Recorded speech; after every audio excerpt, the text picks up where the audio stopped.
Hello and welcome back to Lamplight City. Last week I don't actually remember what we were doing.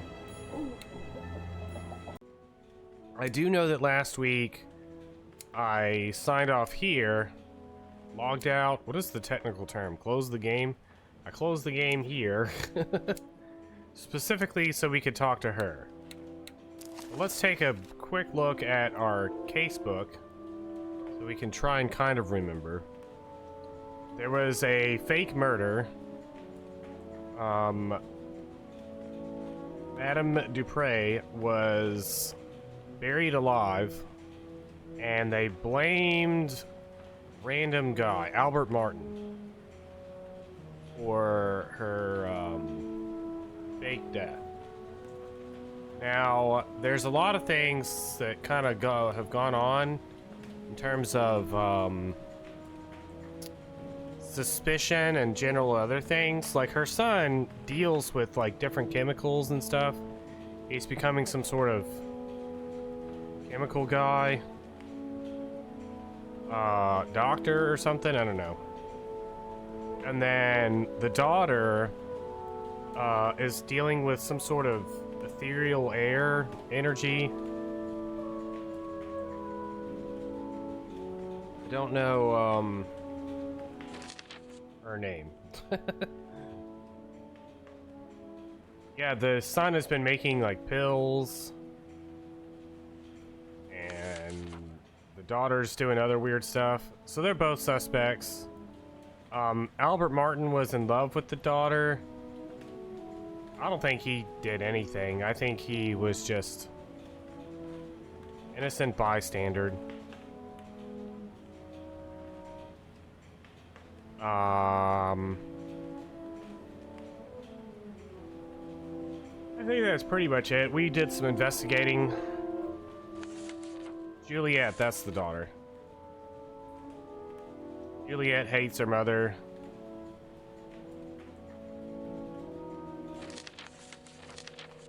We have no suspects right now, though. Alright, so we're going to talk to Juliet. Don't remember why. Hello again, Miss Montgomery. Mind answering a few more questions? Hello, Mr. Fordham. Not at all. Is there anything you can tell me about your stepfather, Jean?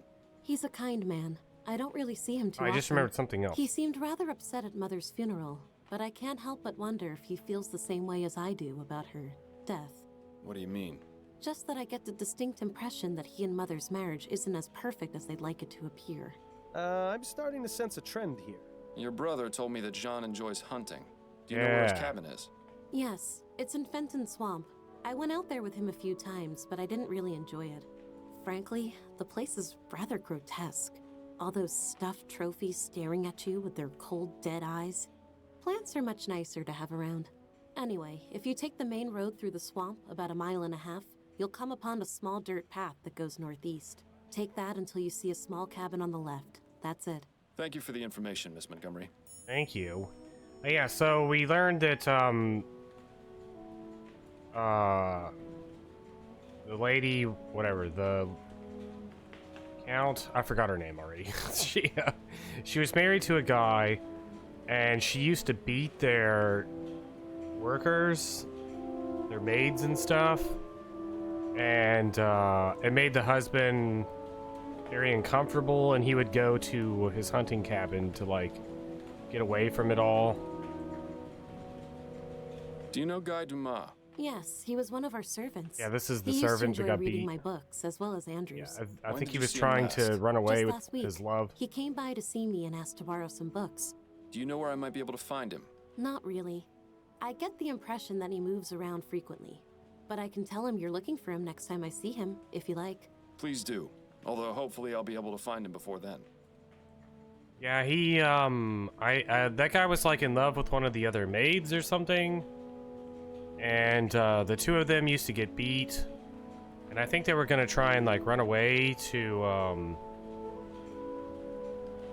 get married or something. I don't know. Were you friends with Celine, the maid? Yes, I was quite fond of Celine. She was so sweet and interesting to talk to. One day, she just left the house with no explanation. Mother said it was because she had found work elsewhere. I was terribly saddened. I wish I'd had the chance to say goodbye to her, at least. What's your interest in her? Oh, I was just curious, that's all. No more questions for now. Then if you don't mind, I have work to do. Okay. So, let's go visit, the husband. Who's the prime sus?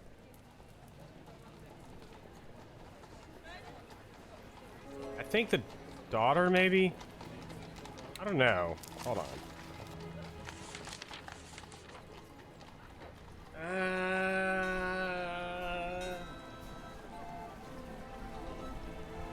There's a third one. So, Guy and Celine. Guy might also be a suspect. I think okay, here's my guess. This is my locked in for now guess. Guy had the son, I can't remember the son's name. Guy had the son make him some drugs to more or less poison Madame Dupre. That's my guess.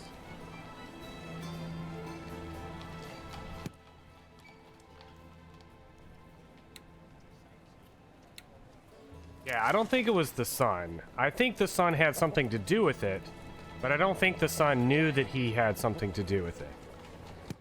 And if he did, I'd be kind of surprised. I think it might have been one of the housekeepers. Hello? Is anyone here? Strange of Dupre to leave the door unlocked. Maybe it means he'll be returning soon. We should wait out on the porch. Otherwise, he might shoot us when he comes in. I had a nasty run-in with an alligator when I was a child. One less in the world doesn't really bother me, to be honest. Hmm. An absolute bore. Or, get it? Are these even native to New Britannia? Some high society type in the middle of a hunt. I don't understand why anyone would get a thrill out of murdering innocent creatures. Same. You really have to wonder about someone who chooses to surround themselves with dead things. Foreshadowing? Not a very dignified end for our friend Mr. Bear. Mr. Bear. It seems Mr. Dupre is a Bollingworth man. Maybe he's not so bad after all. Watched an anime about a bear. It was like this little girl and a bear, and the little girl wanted to go to the city, and the bear was trying to teach her about the city, and I stopped watching after like 4 episodes. Satchels, boxes, and other assorted boring things for hunting. One of the guns is missing. Jean must be out using it currently.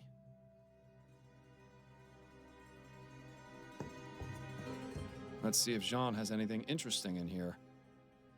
Not very much, except a letter. Dear Jean, thank you so much for your help. To think that Mother would try and have me withdraw from my studies is just unbelievable. Don't worry, I won't tell her you made the university change their minds. One attempt to ruin a life is quite enough.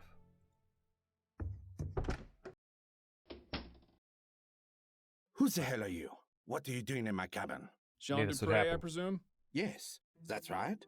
Who are you? Miles Fordham, private investigator. I'm looking into the attempted murder of your wife. Oh, yes. Yes, of course. Forgive my rudeness, but you startled me. No, I'm the rude Perfectly one. understandable, Mr. Dupre. This is a man whose bark is most definitely worse than his bite.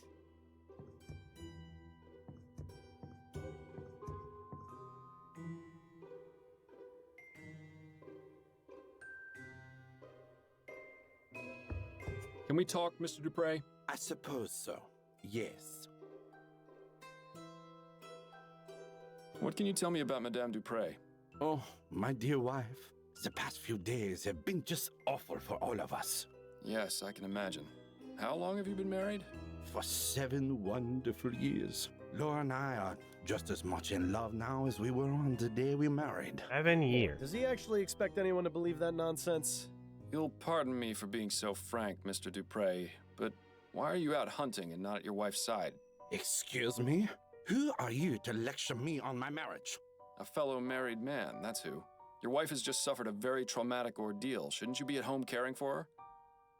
But with all the confusion at the house, with the police investigating and her being attended to by her doctor, I just needed to get away for a bit. Surely you can understand, Mr. Fordham. There's something off about this guy, Miles. He's definitely hiding something, and for once, I don't think it's from his wife. I suppose it goes without saying that you enjoy hunting, Mr. Dupre? Yes, I do. I consider myself something of an outdoorsman, you see. It's nice to be able to go out and get some fresh air after being sat at the bank all day. What about your home life? Truth be told, I'm not at home as often as I'd like to be. I've been trying to make more time, but something usually comes up. Business is business, after all. Yeah, but what business are we talking about here exactly? What can you tell me about your stepchildren? Andrew and Juliet? I see a bright future ahead for both of them. What's your relationship with them like? It's fine. Why do you ask? I got the distinct impression from both of them that they hardly ever see you. Well, yes, I suppose that is true. We don't spend much time together. But they're both so busy with school, I don't want to get in their way. Not to mention my job keeps me away from home for considerable periods of time. Excuses, excuses. I get the feeling Mr. Dupre avoids his family on purpose. But why? Tell me what you know about Guy Dumas and Celine. I'm sure I have no idea what you're talking about. They were former servants of yours. Do you not remember them? Oh, I remember them. I just have nothing to say about them. I've met some bad liars in my day, but this guy really takes the cake. We'll get him, somehow. Do you fear your wife, Mr. Dupre? Do I... what? The question's quite simple. Are you afraid of Madame Dupre? Why in the ether would you think that?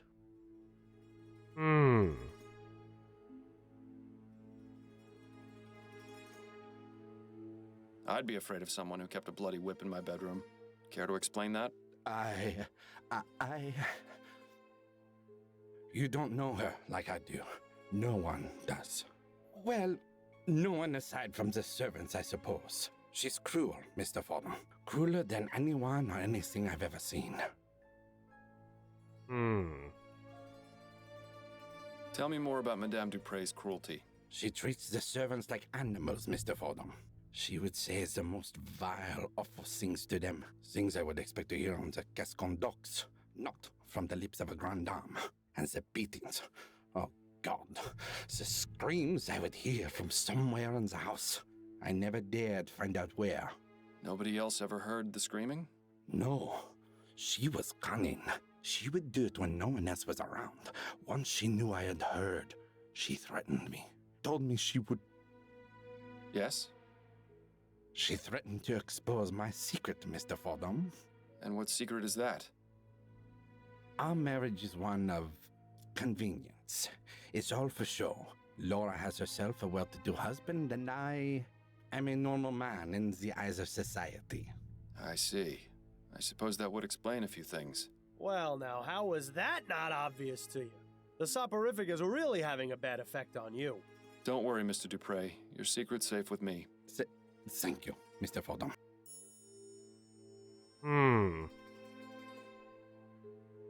Tell me what you know about Guy Dumas and Celine. Celine had an accident. What kind of accident? Laura thought Celine had been stealing her silverware. She got a bit carried away with a beating and... Dupre killed Celine? Yes, she did. In order to keep it quiet, she had Celine placed in our family tomb. I see. What about Guy? I don't know. I never saw him again after that. Well, this case has certainly taken a turn for the sinister. I'll be going now. Au revoir, Mr. Fordham.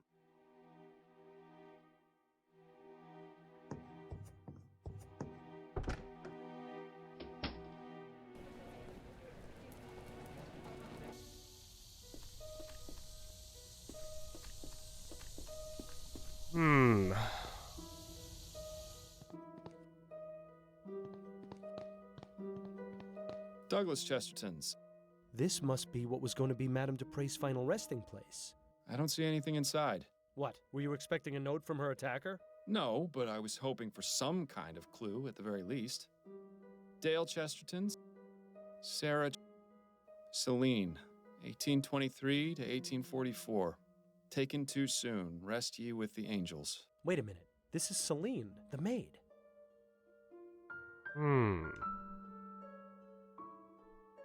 There's a note. Somehow a piece of paper got wedged into the side of the vault. Yes. Use tweezers.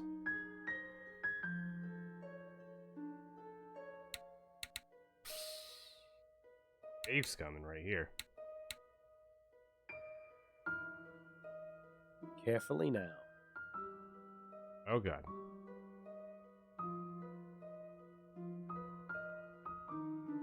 Oh god. Oh god. Oh god. Got it! Nice work, Fordham. Now to see what this is. She will pay. Interesting. Leaving notes for the dead. How very touching. Wonder if anyone has left me one at my grave. Quiet, Bill. I need to think. We know this note is likely from Guy. Now we just need to figure out where to find him. Is there anything on the other side of that piece of paper? Bill, you're a genius. I wouldn't give me all the credit just yet.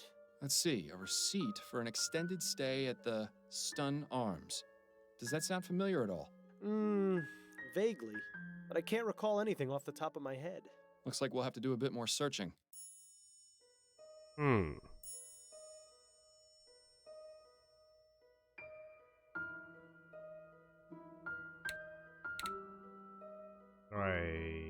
Exit.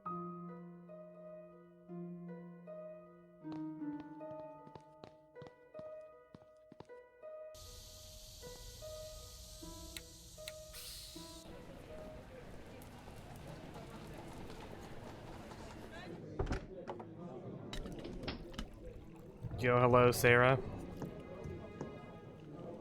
Can we talk? Go on, I'm listening. I wanted to go over the case with you. Okay, what have you got? I found this note in the Chesterton tomb. I think it was left by the person who attacked Madame Dupre. Nice work. Sounds like you're about ready to wrap things up. I will be as soon as I find him. Take a look at the other side of it. Part of a receipt for a hotel? Yes, but the name is only partially visible at the bottom. Stun Arms. The only hotel that comes to mind is the Boston Arms in Chumley. Of course! I knew the name sounded familiar. The stories I could tell you about that place. Not right now, of course. You're helpful as always, Upton. Thank you. Good luck, Fordham. I hope you find your suspect. That's enough about the case for now. Okay, That's it, I think. then you'd better get back to it. I don't know if I've said hello, Sangria. Thought about it. I don't know if I said it out loud.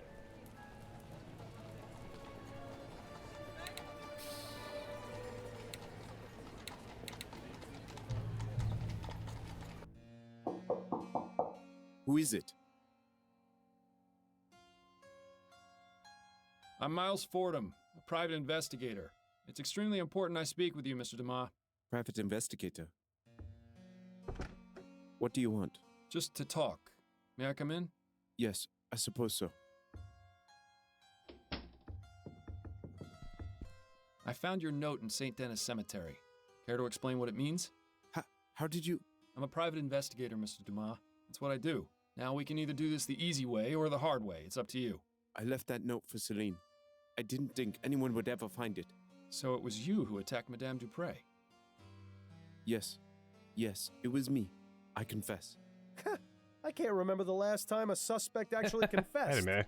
If only they were all like this. But please, Mr. Fordham, you have to understand. The woman is evil. If only you knew what she did. Please, don't arrest me, Mr. Fordham. You have to know the truth about Madame Dupre. Relax, Mr. Dumas. I'm not going to arrest Oh my you god, just B. yet. I'm perfectly willing to hear your side of the story. Now let's take this nice and slow. Alright, nice and slow. How did you come to be employed by Madame Dupre? I used to work in an iron factory in Chomley, but a few years ago, they brought in some steam machines to help production. One of the machines had a problem, and my friend Connor and I were assigned to fix it. We had no idea what we were doing, but we wanted to keep our jobs. I don't know what happened, but the next thing I knew, Connor was dead, and I was badly hurt. I swore never to go near one of those machines again. After I got better, I spent a few months looking for work, but it was impossible to find any jobs that didn't involve steam tech. Then I found out about Madame Dupre. Working at her home seemed like an improvement. I had a decent bed to sleep in. The work was not difficult, and I even made friends with her daughter. But Madame Dupre soon showed her true nature. Tell me about Celine. Oh, my dear Celine. She was the most beautiful thing I ever saw. We were going to get married, you know. Then that devil killed her. She beat her to death in front of me. I was powerless to do anything. Please, Mr. Fordham, I don't want to remember. Let us speak of something else. I forgot who Albert Martin is. Is that the guy that was framed? Do you know Albert Martin? No. Who is that? He's Juliet's lover, falsely accused of the crime you committed. I had no idea. Are you going to let an innocent man die because of what you did? No, of course not. I suppose things got out of hand. It was not my intention for someone else to take the blame for my actions. Aha. What can you tell me about Madame Dupre? She seemed like a nice woman at first, but after working for her, I came to know how awful she truly was. When no one was around, she would beat me and some of the other servants for fun, say the most cruel things, call us horrible names. Why didn't you just leave? She threatened us, told us she would make it impossible for us to get work anywhere else. It's already difficult enough getting a job that doesn't force you to operate those awful machines. To be blacklisted by Madame Dupre would have been the final nail in the coffin. So why did you attack Madame Dupre in the way you did? I knew that if I went to her home and killed her, I would be caught and thrown in jail. I needed to find a way to do it quietly and not make anyone suspicious. Also, I wanted her to suffer for what she did to my Celine.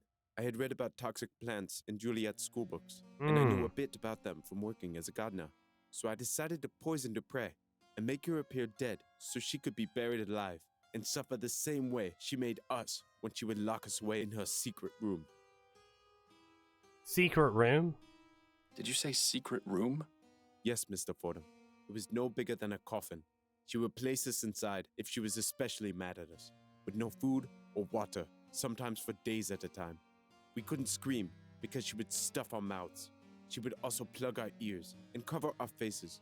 How often did she put you in there? Only a few times, but that was more than enough. I'd rather not think about it. So you have no idea where it is? None. I only remember Madame Dupre would say the same thing any time she was about to put someone in there. A perfect servant must behave. I've told you everything, Mr. Fordham. Are you still going to arrest me? I haven't quite decided yet, Mr. Dumas. If I can find this secret room, it would be enough to charge Madame Dupre with a crime. However, if you haven't been telling me the truth... I have been, Mr. Fordham. I swear it. I'll even make you a deal. If you promise me you'll try to find the secret room, I won't leave this hotel. All right, Dumas, it's a deal. Well, at least now we can go straight to Upton and have him taken in. Unless you really do believe him about the secret room. I believe him about the secret room. That's all for right now, but I'll be back. Yes, Mr. Fordham. I'll be here.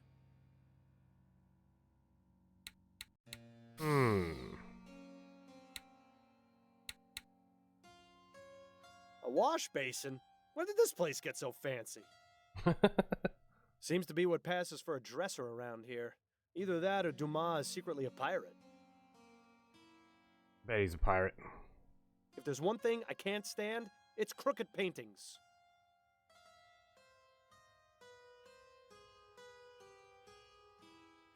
It appears someone is due for 7 years of bad luck. Fake husband. Get it? Because they've been married for 7 years. Teehee. Alright.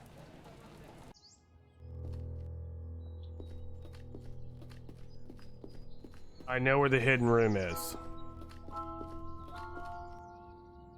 The problem is, I don't know how to get in there. It's a marriage of convenience, not a marriage of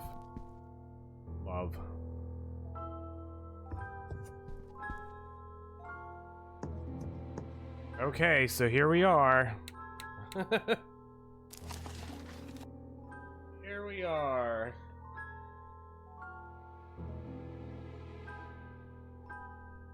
I'm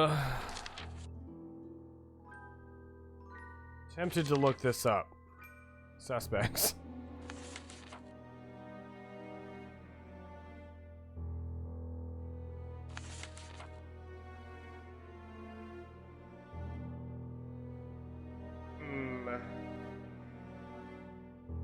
We haven't discovered the source of Juliet and her mother's rift.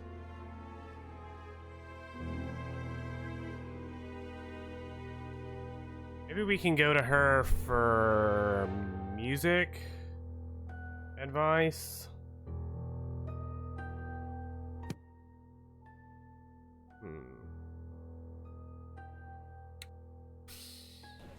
Let's do that.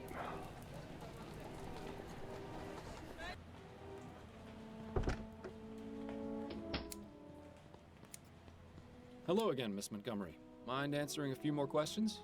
Hello, Mr. Fordham. Not at all.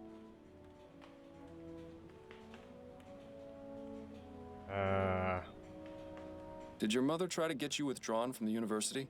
As a matter of fact, she did. Just another one of the many ways she tried interfering with my life. What happened, exactly? Mother wrote the university requesting that I be withdrawn. I found out about it when the enrollment office contacted me. I couldn't believe it at first. I thought it was some sort of mistake, but then they showed me the letter. I take it you were upset. More than upset, Mr. Fordham. I was furious. I was trying to make a real life for myself. One that wasn't about dresses or debutante balls or fending off suitors.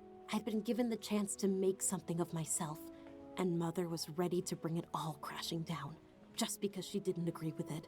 But in the end, you're still here. Yes, Jean stepped in and fixed everything. He didn't have to do it, but it was very good of him. I'm afraid that was the beginning of the end of my relationship with Mother. We never really managed to fix things after that. No more questions for now. Then if you don't mind, I have work to do. Alright, I didn't really do anything. Fordham, are you thinking what I'm thinking? Wait, what am I saying? Of course you are. Madame Dupre has been interfering with Juliet's studies and disapproved of her relationship with Martin, hence they're falling out. Plus, the information in Juliet's notes about ethericity, putting animals into a death-like trance, seems awfully suspicious. No, we already to know. establish both means and motive. That's plenty to consider her a suspect.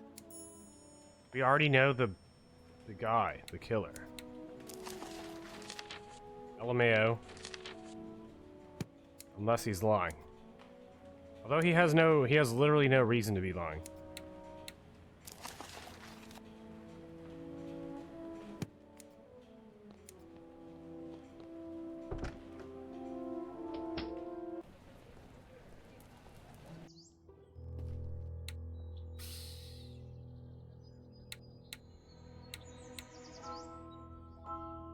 Her eyes are glazed over. If we didn't...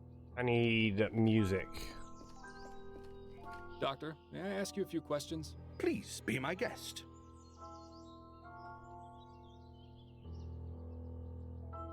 Tell me what you know about Jean Dupre. I'd rather not speak of him. Madame Dupre does not need to be agitated any further. I take it you don't look very favorably upon him, then.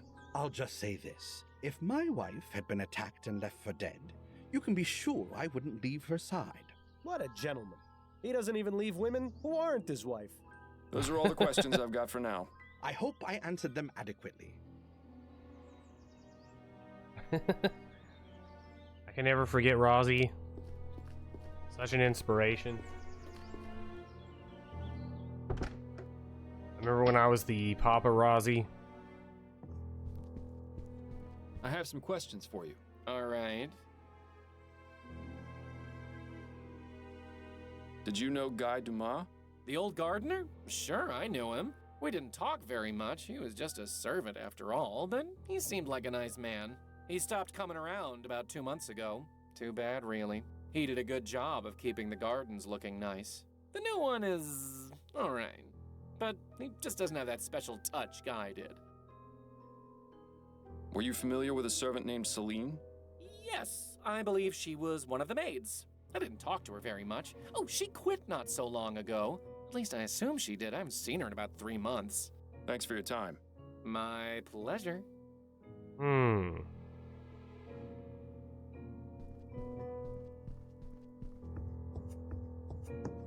Maybe she knows, this lady knows about the secret room. Amelie? Yes? What is it? We mustn't be seen talking.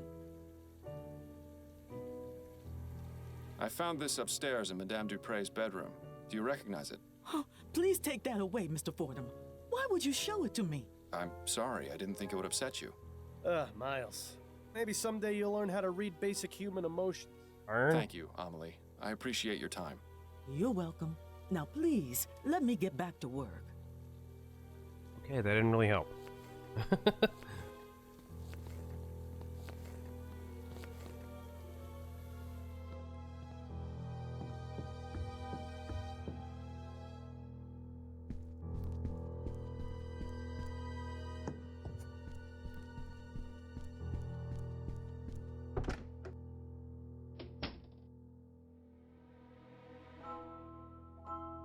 Oh, dear God, no, please, let's not expose ourselves to that drivel again.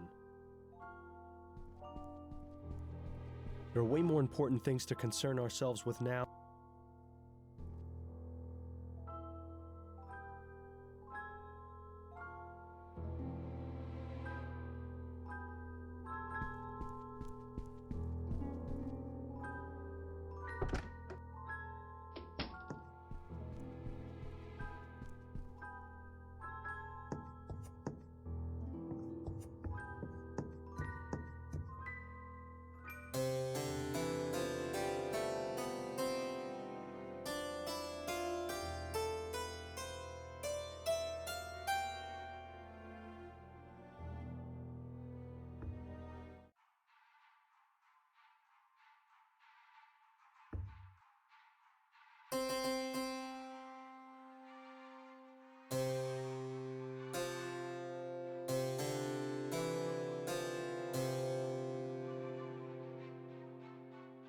I'm about to look this up. Okay, hold on. What? What? It's gotta be in here.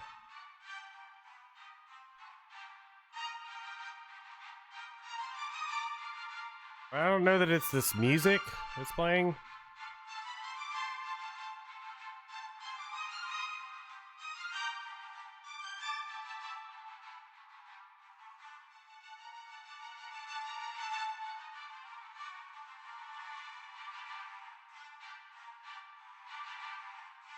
There's nothing that sticks out in this song.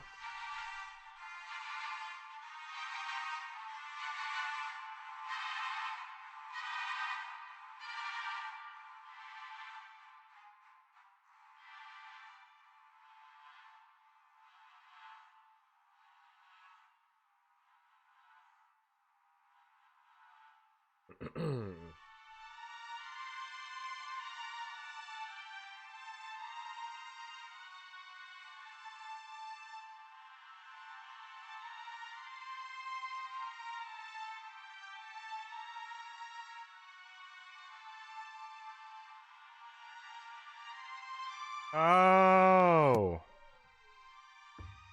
Oh. Oh, I looked it up, but oh. I completely forgot about the parrot. A perfect servant must behave. And now you'll taste an early grave. Me sofa, Ray. In the middle, see? Oh. So long, Birdie. Bye-bye. Me sofa, Ray. Oh.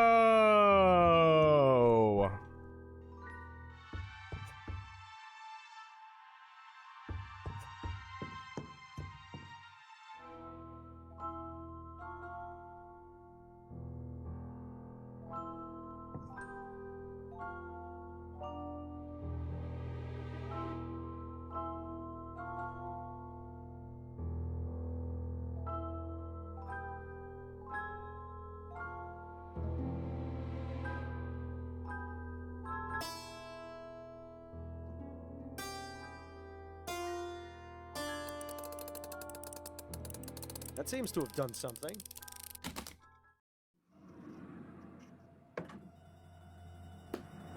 Dear God! Oh my god, who is this? This does not look good. He's dead. He's You should probably been in inform there Dr. for like Fellows about this right away. It seems Guy was telling the truth after all. Yes, it would probably be a good idea to let him know of this development. Ew. We can't even go back there.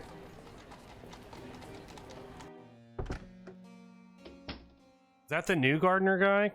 Because the new gardener, they said something about the garden looking like it hadn't been tended to. Guy? Yes?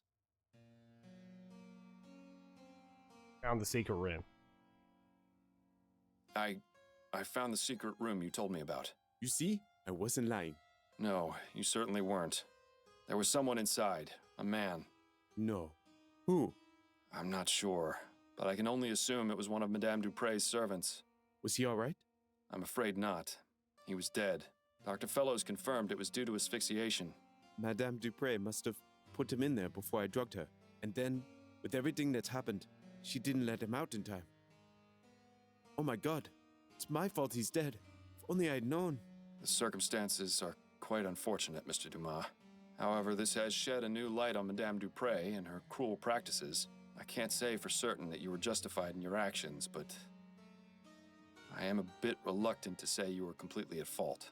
But the bottom fact is that Mr. Martin has been falsely accused of this crime. If I were to let you go, he would be punished in your place. Unless... Yes? I'm going to need you to write me a letter, Mr. Dumas. Of course, Mr. Fordham. Anything to take care of this mess. Good. Hopefully now this whole grim affair can be brought to an end. That's all for right now, but I'll be back. Yes, Mr. Fordham. I'll be here.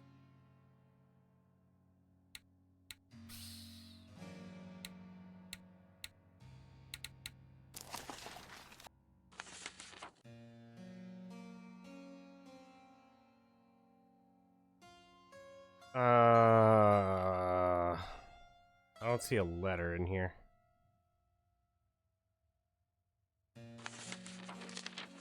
Oh, here we go.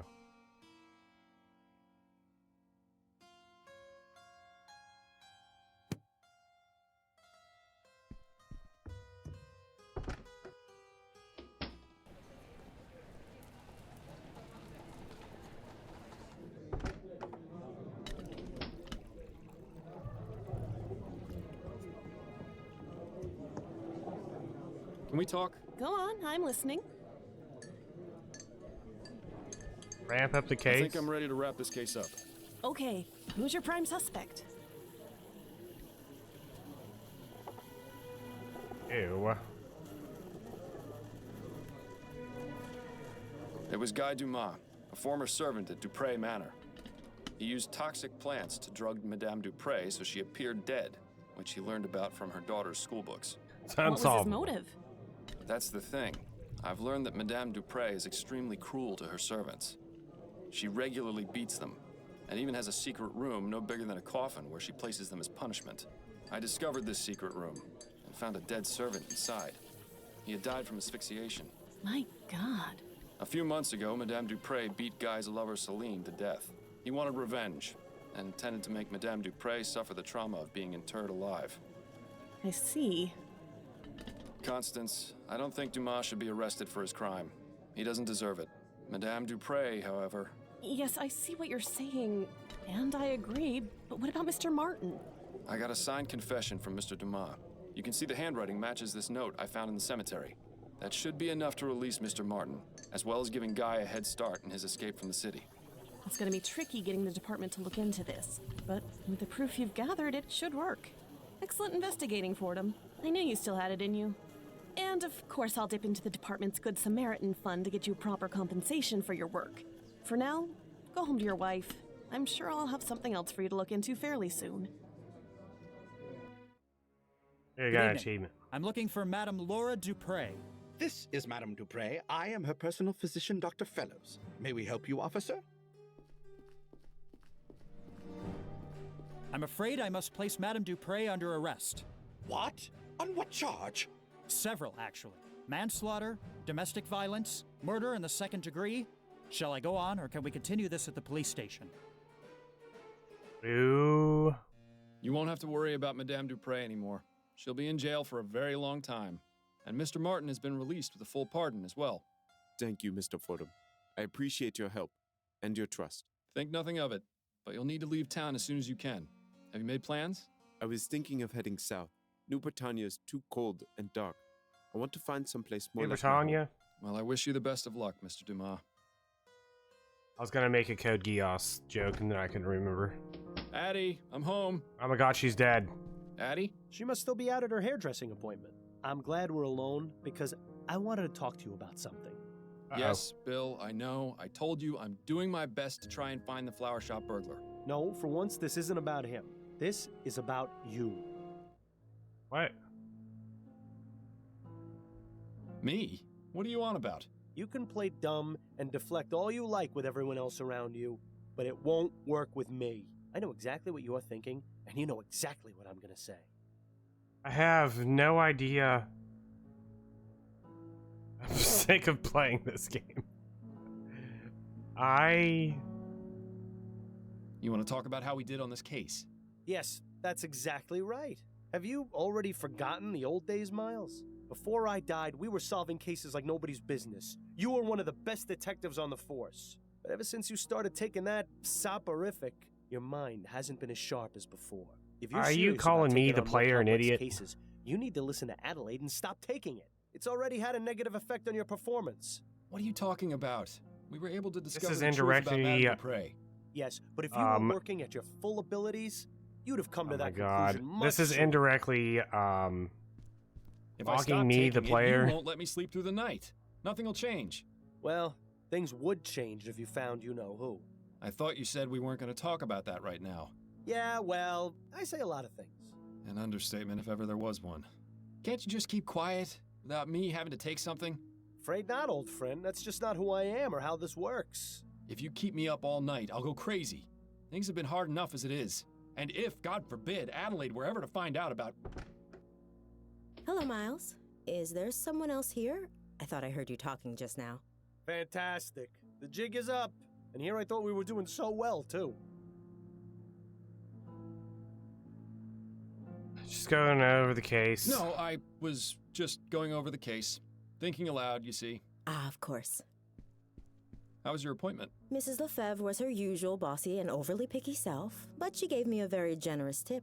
That's good. So I stopped by the shop on the way home and bought a new deck of cards. Excellent. Shall we have a few rounds of écarté? I believe you demanded Heck is a rematch écarté? last time we played.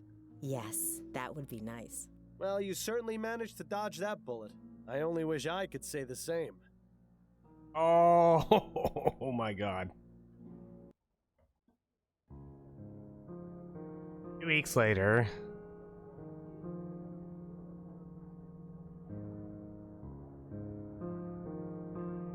And it says here they still don't know what caused that explosion. I guarantee you it was sabotage. Those Redites have been causing a lot of trouble lately. Is that the group of anti-steam tech radicals? The very same. Why Redites, though? They're named after some fellow named Jonathan Red. Apparently the one who began the whole anti-steam movement. It's really a rather stupid name, if you ask me. And uncreative, to boot. I hate this game even what more. What would you call them, then? The anti-steam. Something simple, like the Anti-Steam Society. That almost makes them sound classy. Perhaps you'd best stick with the detecting, dearest. Your nomenclature needs a bit of work. Well, I think it's about time I get ready for bed. All right, Miles, if you must. I think the Boom Boom Boys are from DuckTales. Alright, well, we solved a case. And I have to pee, so, anything happens? Are they from S&B3?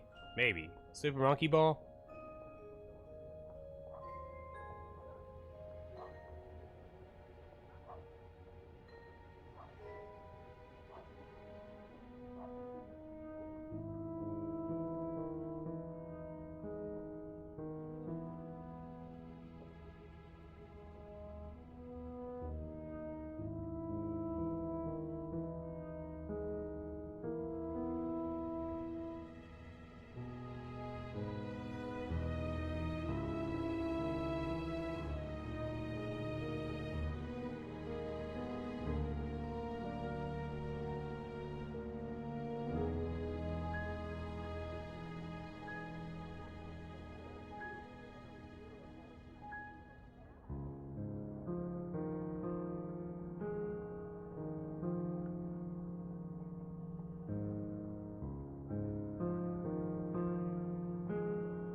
Alright, I'm back.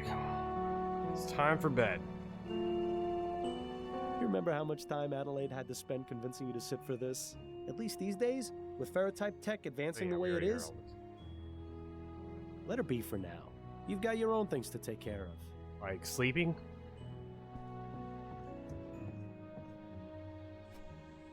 Who could that be at this time of night? Good question. But Adelaide can handle it for now. I need to take my medicine. You certainly have your priorities in order. Go on then. Get that bottle of rat piss out of your nightstand and let's get this over with. Wait. Addie can handle whoever's at the door. I need to take my medicine. No, she's dead and gonna haunt our brain.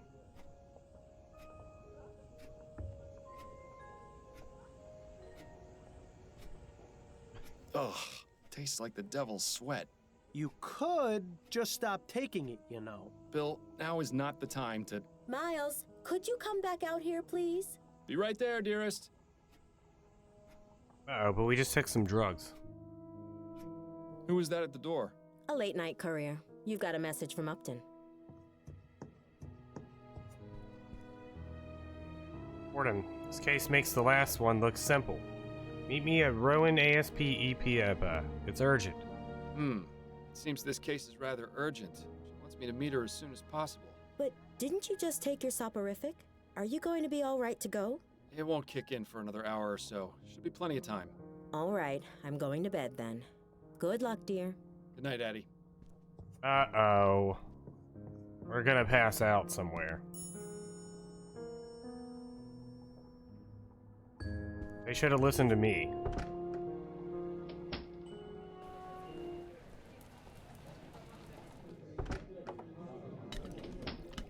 The 1 hour time limit. If we just stand there for an hour, does he pass out? Hello, Upton. I'm glad you came, Fordham. I hope so. Sorry for disturbing you this late. I'm curious to know what's so important that it couldn't wait until morning. An infant kidnapping in Lyon. The report came in tonight just before my shift ended.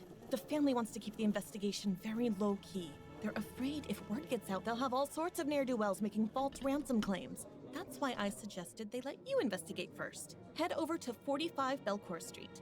That's the home of Malcolm and Miriam Harris, the parents of the kidnapped boy. Harris? As in Harris Construction Company? The very same. Owned by Malcolm's father, no less. Now you see why they wanted to keep this out of the public eye. Indeed. If they manage to get a new transatlantic airship off the ground, it'll be an aura mine. I can see why they'd make an easy target. Don't worry, Upton. I'll get the kid back before you can say hot toddy. Hot toddy. I think you're losing your touch, Fordham. And I think you've lost your joke book. Try some new material for a change, would you? Right. Good luck on your investigation. Destroyed. Come see me again once you figured things out. Or if you just need to talk. I'll be here all day tomorrow as well. So feel free to stop by.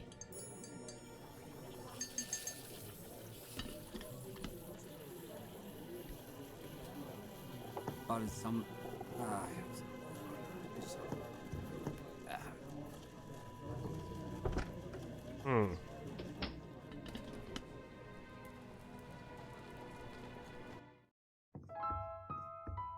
Mr. Miles Fordham is here to see you, sir.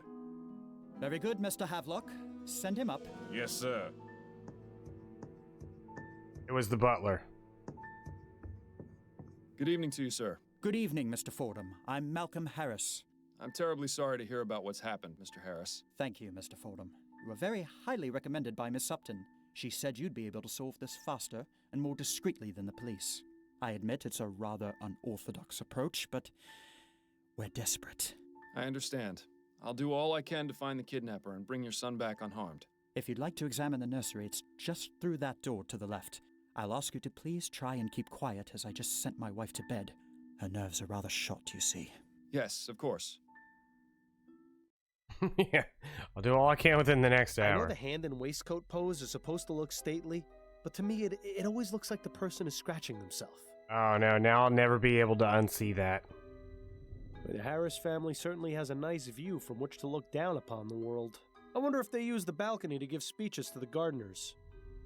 She looks like she's up to something. I wouldn't get too close, Miles. That vase is probably worth more than your entire building. It's nice to see that tea is still served here, even in times of tragedy. It's the best time for tea.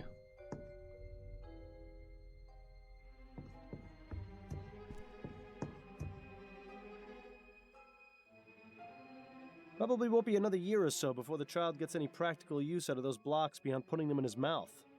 True. It looks rather flimsy. Let's not try sitting on it. Interesting. This fabric looks as though it came from a garment of some kind.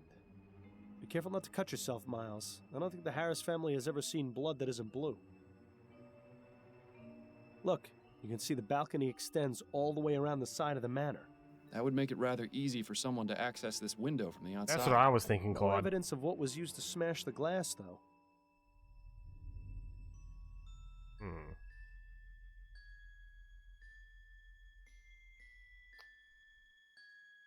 Probably won't be...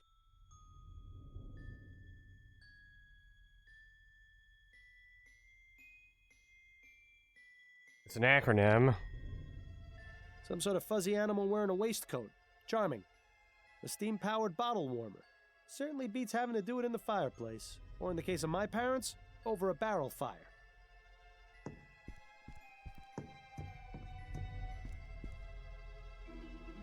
That's odd.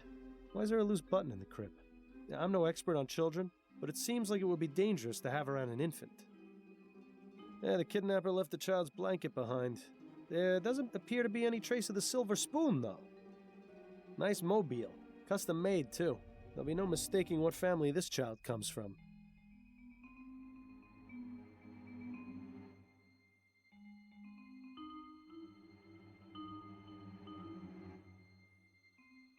Look at that.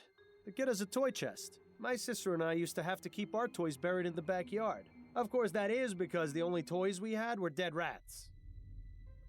Oh. My friend Bunny. Yeah, I don't know about you, Yo, but howdy. I wouldn't want a giant imaginary rabbit for a friend. Welcome.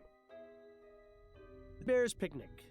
Something about a group of giant human-like bears eating together in the woods is slightly unsettling. What? I never really thought about it.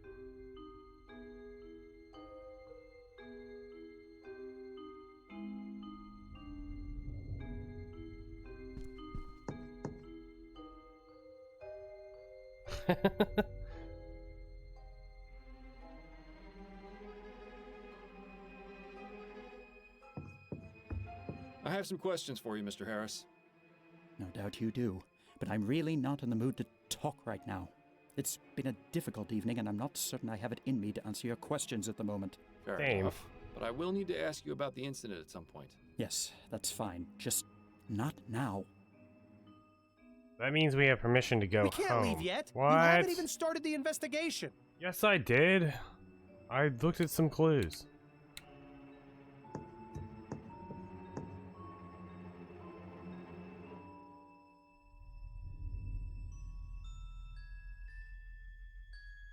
What am I not seeing? Nice view of the garden from up here.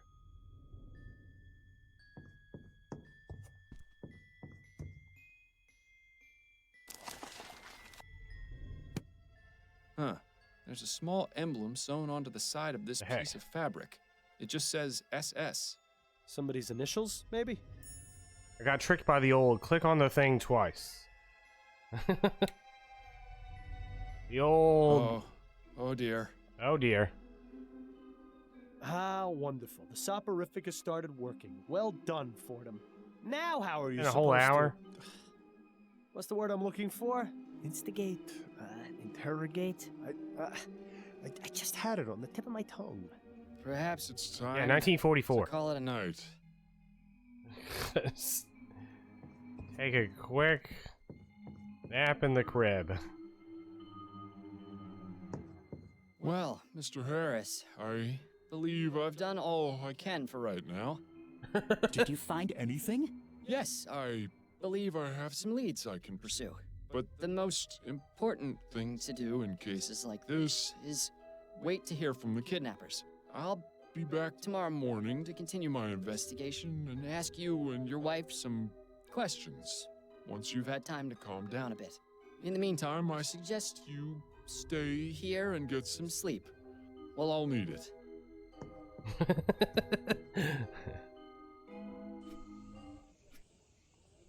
Ah, we made it home safely.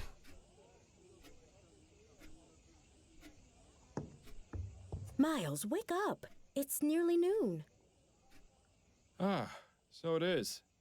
Slept in a chair? Why didn't you come to bed when you got home We last took night? some It was soporific. late. I didn't want to disturb you. So what was so urgent about the case Upton sent you? I'm trying to track a kidnapped child. Oh my goodness. That's awful. Yes, the pressure's on, but I think I should be able to crack it. Assuming you actually managed to get anything done at the Harris Manor today. Well, let me know if there's anything I can do to help. Also, we've got company. Mrs. Delacroix is having her hair done here today, so please make yourself presentable. You mean I'm not already? At least do something about your hair. I do have a reputation to maintain after all. Is Miss Delacroix? Is that the lady getting What's wrong with my hair? Do you really want me to answer that? We'll be here all day. It's admirable. Anyways, yeah, we took some soporific before we went to bed because we're being haunted by a ghost. And,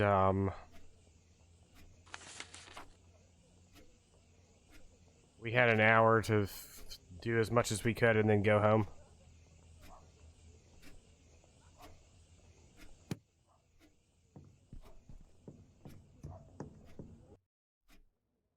And then he said, "Oh, hello there. I don't believe we've met." Mrs. Delacroix, this is my husband, Miles. Miles, this is Mrs. Delacroix. Pleasure to meet you, madam. Likewise, young man. Pleasure. She's in love.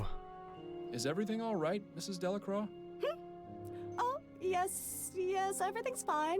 It's just that, well, you weren't what I was expecting, is all. Keep your head, Miles. She What? may be a closed-minded idiot, but she's just an old lady. I see. What the heck even is this game? Are you familiar with Gabriel Knight? It's basically Gabriel Knight. You mean the portrait over the fireplace didn't clue you in? Now then, Mrs. Delacroix, what was it that you were telling me about Mr. Delacroix and his dogs? Oh, yes. So, Harold came in and said, Impressive. She got off pretty easy. I was expecting a repeat of the Parsons incident. You should give Adelaide a kiss on the way out, though, just to make the old bat feel extra uncomfortable.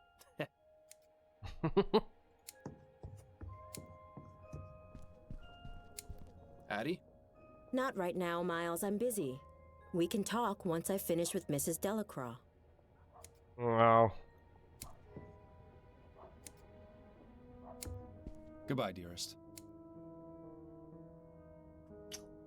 I look forward to your return, my love. ooh. Case is now unsolvable.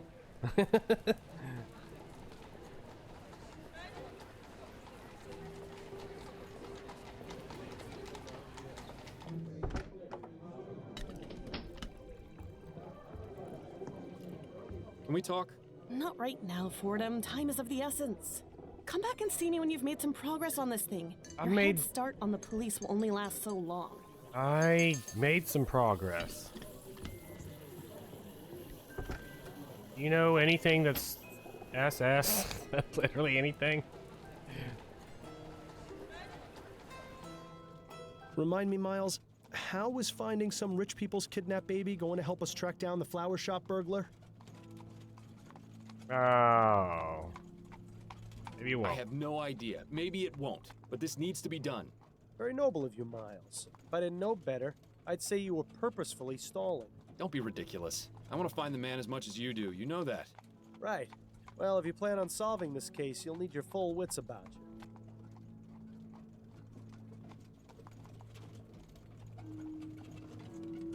What are you implying? I'm not implying. I'm flat out telling you. You need to stop taking that soporific. Adelaide has been trying to get you to stop for months, and Upton already suspects something is amiss. Not to mention your little episode last night. Trust me, no one is going to want to hire the dullard detective. Clever. Did you come up with that one all by yourself? What are you going to do when the cases stop coming in? How long before you get put away in Riverview? If I do get locked away, it'll be your fault. Yeah. Which is exactly why you need to get back to your normal routine so you can find the burglar.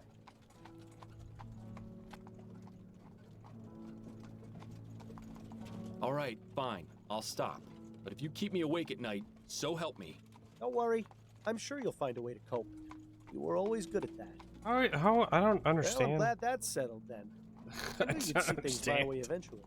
It's not as though you gave me much of a choice. In time, you'll thank me. Probably not before the withdrawal hits, though. Don't make me change my mind on this, Bill.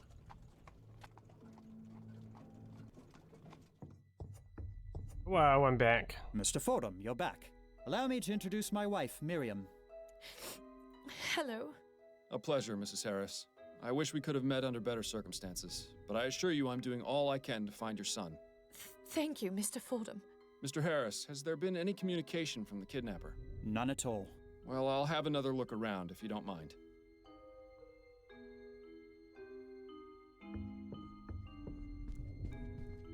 I have some questions for you if you're up to answering them, Mrs. Harris. I'll try my best, Mr. Fordham. Tell me what you know about your son's kidnapping. Oh, my poor baby! Mrs. Harris, I know this is difficult, but I need as much information as you can give me so I can bring your son back. Yes, you're right. I have to stay strong. For Charles, it happened sometime between 6 and 8 last night. I think both my husband and I had gone out. Charles was in the care of his nanny, Mrs. Davis. I Mrs. arrived home Davis. first, around 8:30, and that's when I found the scene in the nursery, as it was. And what was it you found? Mrs. Davis, unconscious in her chair, the broken window, and Charles missing from his crib. Malcolm arrived home shortly afterwards, around 9, and then immediately sent our butler, Mr. Havelock, to notify the police. We stayed up waiting for any contact from the kidnappers, but there was nothing. You said you arrived home first. Where were you last night? Oh, I was visiting with some of my friends. We gathered at one of their homes for a concert. I see. And your husband? He was at the social club with his friends as well, I believe. Wait a minute. I know this attitude all too well. This woman is hiding something. Most likely from her husband. I doubt it's voices from beyond the grave. So the question is, what's her secret? I found this bit of torn fabric by the broken window. Do you know anything about it? No, I've never seen it before. Do you think it was left by the kidnapper? Perhaps. Did the initials SS mean anything to you? No, I can't think of anyone or anything I know with those initials.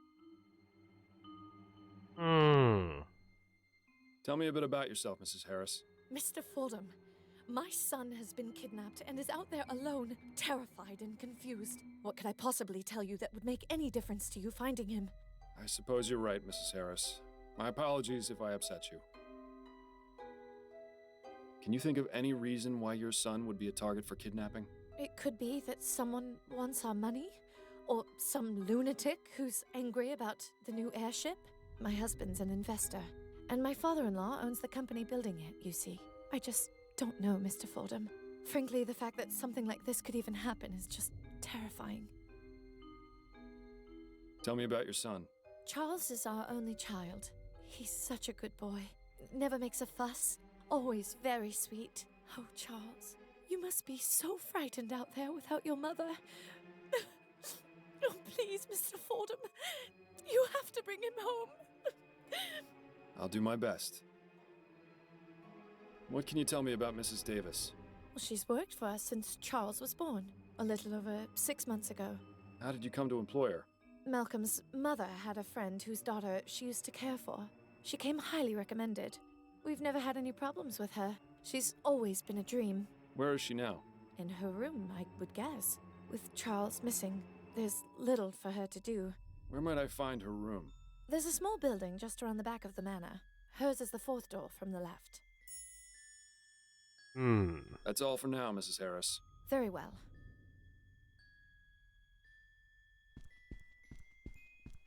I have some questions for you, Mr. Harris. Yes, of course. Tell me everything you can about the kidnapping. I don't know much. I was out last night while it happened. Where had you been previously? I was out with friends. My wife can verify the time I arrived home. It seems hiding something from your spouse is an activity both Harrises partake in. I found this bit of torn fabric by the broken window. Do you know anything about it? Looks like it came from a piece of clothing. Possibly a jacket. Did the initials SS mean anything to you? Maybe? I can't really say. You'll have to excuse me, Mr. Fordham. I've got quite a lot on my mind right now. If I can think of anything, I'll be sure to let you know. Tell me about your son. Charles is a good boy. Very quiet. Miriam had wanted a child almost from the moment we married. You know how women are when they have their hearts set on something. I saw no need to rush, but... Nice to know you're not the only one. Hey, Miles. The first 2 times Miriam was with child, she suffered some unfortunate accidents. She was devastated, as you can imagine. So when Charles finally came along, he turned out to be quite a blessing. I can't imagine what sort of depraved madman would take him from us like this. You must find him, Mr. Fordham. I intend to, Mr. Harris. Tell me about yourself. There isn't much to tell, really.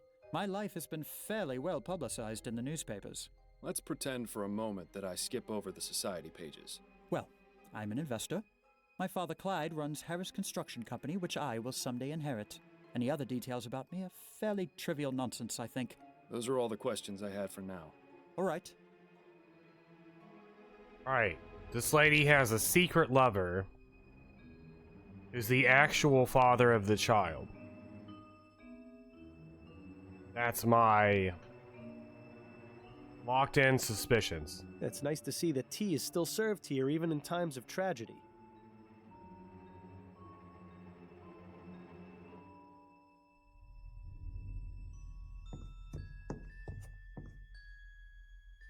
Miles, didn't you notice something a bit strange about the Harrises? Yes. Quite a few things, actually. What are you referring to?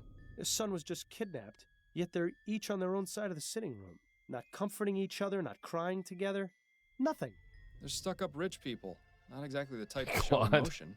Miles, you know I'm the most cynical person there is when it comes to their type. But this isn't normal behavior, even for snobs. This goes deeper than saving face. There's something going on between them. I think you should find out what. It's the fact that she couldn't have a baby. I'm telling you, there was a third individual that got her pregnant, and they want their baby back.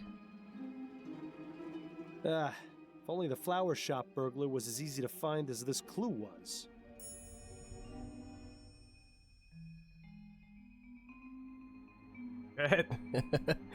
It's time to put in a prediction.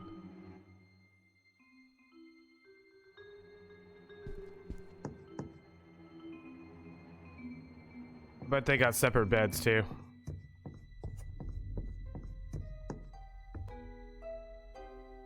Nope. Who in their right mind would need that many drawers? What? Let's see what we have here. A very poorly written letter addressed to Mr. Harris. I don't suppose it's a letter of admiration. On the contrary, the author seems quite upset. Mr. Harris, this is your weekly reminder of how much I hate you. Because with you, my wife is dead. My wife was a wonderful woman. You have taken her from me. Hope you suffer as much as I have. Arthur Devons. Nothing else of note in any of the drawers. Oh, well, at least we got to play a rousing game of Search the Rich People's Dresser. Wardrobes are usually always full of wonderfully dark secrets. I'm going in. An empty suitcase. I suppose Mr. Harris must travel every now and then. Yeah, it seems like this is where Mrs. Harris keeps her unmentionables. I like the ones with the frills and the stitched cat. Same. Paperwork and receipts. Nothing particularly interesting here. More lacy underthings. I wonder which Harris they belong to. One thing is for certain. Mr. Harris uses entirely too much starch on his shirts. Mr. Harris's color selection is almost as drab as yours. Let's see if there's anything of interest in any of the pockets. So, Mr. Harris is a fan of the ponies, is he? I'm sure that's not causing him any trouble at all. Mm-hmm. Mr. Harris is an empty suit. Painting of the city. Probably the only time the Harris family sees any of the other boroughs. Oh, another four-poster. The Harris family certainly makes no secret of their wealth. It looks like a pile of women's clothes. Must belong to Mrs. Harris. Fancy. Some poor servant's probably gonna get a flogging for leaving it in here, though. Uh-oh. We know how that goes.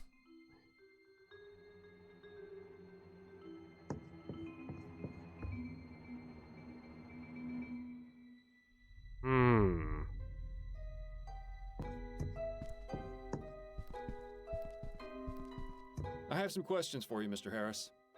Yes, of course. I found this button in your son's crib. Does it look familiar at all? No, not at all. Do you think the kidnapper might have left it behind? It's a distinct possibility. I found this letter in your bedroom. What can you tell me about it? You went through our things? I'm a private investigator, Mr. Harris. It's part of my job. Of all the insolence! You're upset, I know, but do you want me to find your son or don't you?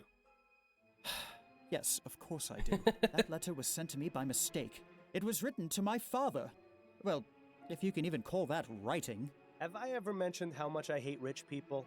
Because I really hate rich people. Your father. Doesn't he own the company building the new airship? Yes, that's right.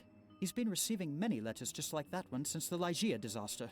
But that disaster in particular has sent one every week, along with a bag of chicken bones and dust. How peculiar. Chicken Not only bones that, and he leads dust. a daily protest in front of the construction yard where the HMS Lenore is being built, trying to halt production. My God! How did I not see this before? See what? Devons! He has a grudge against this family because of what happened with the Lygia. I'd put money on him being involved with the kidnapping somehow, as a form of retaliation. I'll just have to speak with Mr. Devons and see for myself. Don't jump to any conclusions, Guy. How goes the construction of the new airship? There have been some complications, but nothing we can't handle. Could you be a bit more specific? Well, I already told you about the trouble with protesters at the yard, and we're blocked pending Royal Maverick's review of the safety regulations for the prototype etheric diffusion engines. Agitators and red tape aside, we should still be on schedule to have the Lenore finished and in the air by the end of the year. But really, Mr. Fordham, what the deuce does this have to do with finding Charles? He has a point, you know. Those are all the questions I had for now. All right.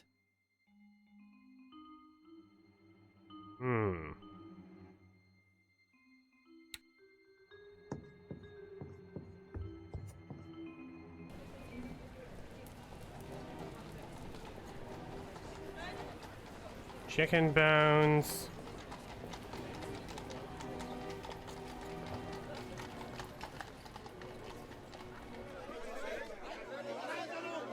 And so we say to Harris and his cronies, no, we will not stand for this. Well, someone certainly wasn't shy about making their opinion known. Too many have died to allow this to continue. Steam tech must be stopped. Don't these people have jobs they need to go to? But the way this gate is set up, I think trespassers should get an award for being able to breach the fortress. Elect Hart Leroy, the man of the people. I think that's preaching to the choir around here. The time has come to reject steam machines. Pardon me, are you Arthur Devons by any chance? Yes. Who are you? Miles Fordham, private investigator. Could I ask you a few questions? Guess so, yeah.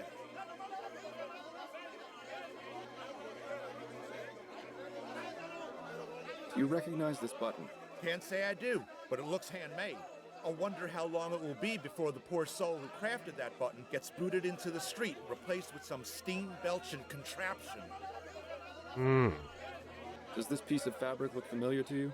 Looks like it came from some fancy jacket, the type you'd expect to see on the snobs in Leon. I could never afford clothes like that in a million years. Why are you out here protesting? Because what Harris Construction is doing ain't right.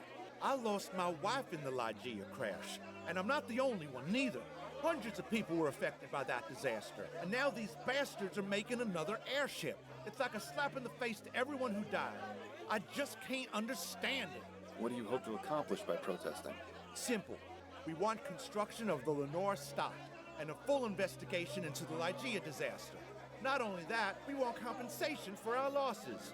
Royal Maverick took care of all the families of those on board, but the families of the ones in the park didn't get a single copper. It just isn't fair. We aim to make things right. After that, it'll just be a matter of time before people realize that there's no future in steam tech. And they'll call the whole No thing future in off. steam tech. Ah, the innocence of the downtrodden. I wish I could be as naive as them. It would have made my life a lot easier. Hmm. Good day to you, Mr. Devins. You too, Mr. Fordham.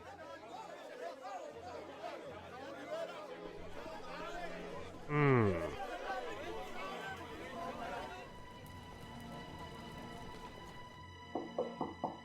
Come in. Good day to you, ma'am. I'm Miles Fordham, a private investigator. I'm looking into the kidnapping of Charles Harris. Are you Mrs. Davis? I am. Oh, bless the spirits. They've sent someone to help at last. Hmm.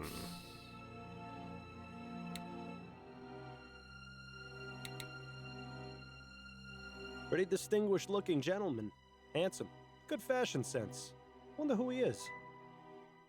A boy taking a nap under a tree while his dog runs around in the distance.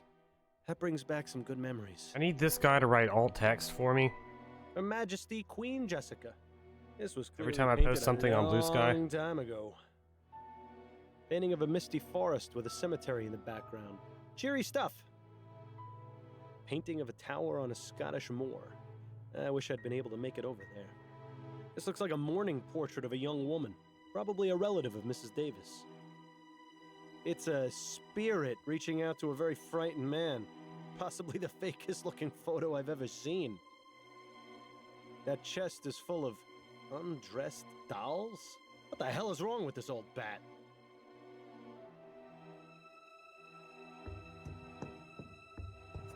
These are all books on spiritualism and the occult. Mrs. Davis doesn't seem to have many other hobbies. Chicken bones.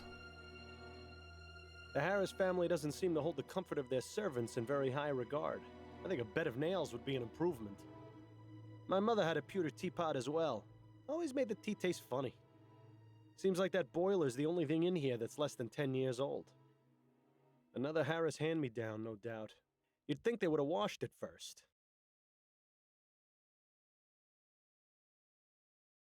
Mm-hmm. I have some questions for you, Mrs. Davis. All right. That's a lovely portrait. Who is it of? That is my late husband, Jonathan. I see. My condolences. Thank you, dear. But he had a good, long life. Tell me about the kidnapping of Charles Harris. Oh, dear, may the spirits forgive me. I feel so awful. Charlie was my responsibility, and I failed. Mrs. Davis, that is beside the point. What's important now is finding him and bringing him home. To do that, I need your full cooperation. Oh, you're right, Mr. Fordham. I'm sorry. I just need to collect my thoughts. Get the negative vibrations out of my mind. What you need is Now, some voodoo. What specifically would you like to know? It's all about finding peace or something. I found this piece of torn fabric in the nursery. Does it look familiar to you? No, it doesn't. I'm sorry. I found this button in the baby's crib. Do you recognize it? Why, yes. That's one of Barney's eyes. Oh. Charlie's stuffed bear. It's his favorite toy, a gift from my friend Linda. I didn't find a stuffed bear in the nursery. Then whoever took the baby must have taken Barney as well. Oh, at least the poor thing has something to comfort him. Bless the spirits. Got one-eyed Barney to keep him company. What time did the kidnapping occur? I'm not entirely sure. I know I was in the nursery having a cup of tea about 8:30. I remember feeling very drowsy. I must have passed out then because the next thing I knew, I was being woken by Mrs. Harris. To think, whoever took Charlie Butler. did it while I was in the room. Oh, may the spirits grant me peace. Butler drugged her Do tea. you happen to take any sort of sleep medications or soporifics? Oh, dear me, no. Those types of drugs cloud the mind and make it impossible to tune into the ether. You say that as though it were a bad thing. I beg your pardon? Apologies, I spoke out of turn. Hmm. Can you think of anyone who would have wanted to take the child? Well, I'm not one to gossip, but I am quite sensitive to the energy and vibrations that people give off. I get the impression that Mr. and Mrs. Harris aren't very happy in their marriage. Ah, come on. Anyone could have picked up on that. Anyone except you, that is. Mr. Harris likes to stay out late and not take his wife with him. I can't remember the last time they went out together. I don't know what he gets up to, but it's possible he may have made some enemies. Who is Linda? Mrs. Linda Walker. She's a good friend of mine. As I said, she gave me Barney as a gift for Charlie. Can you tell me anything else about her? Oh, she's a lovely girl, very much in tune with her spiritual nature. I greatly enjoy my conversations with her. When was the last time you saw her? Oh, I don't remember. No, wait. It was at the last Spectre Society meeting on the 19th. That's right. Spectre Society. Can you think of any reason why someone would want to kidnap Charles? It might have been for money, but last I heard, there was no demand for a ransom. I honestly don't know why this happened, Mr. Fordham. I just hope you find the poor child. He must be scared to death. What is the Spectre Society? It's a club for spiritualists and amateur investigators of the paranormal. We meet twice a month to socialize and discuss our findings. I see. Sounds fascinating. Oh, I don't expect you to share my beliefs, Mr. Fordham. Oh, I have a bit more experience than you'd think with regards to the spirit world. You can say that again. Where exactly do these meetings take place? At a private residence in Gascon. May I have the address? Why, yes, it's 325 Rougemont. Are you going to Rougerie? seek spiritual guidance to find Charlie? Perhaps. You never know what might be worth looking into. Ooh, Jerry, that's, Nico's apartment. Just kidding. I was hoping she was going to say something like, I wouldn't expect you to have, blah, blah, blah, blah, and then make a comment on the other guy and be like, but I would expect the other guy here to something, something.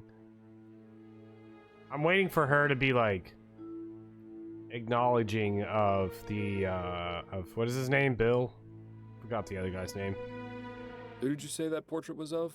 That is my late husband, Jonathan. He used to attend meetings of the Spectre Society with me, bless him. I tried to get him to be more in tune with the other side, but I think he was just humoring me. He was a good man. Everyone at the society cared for him very much.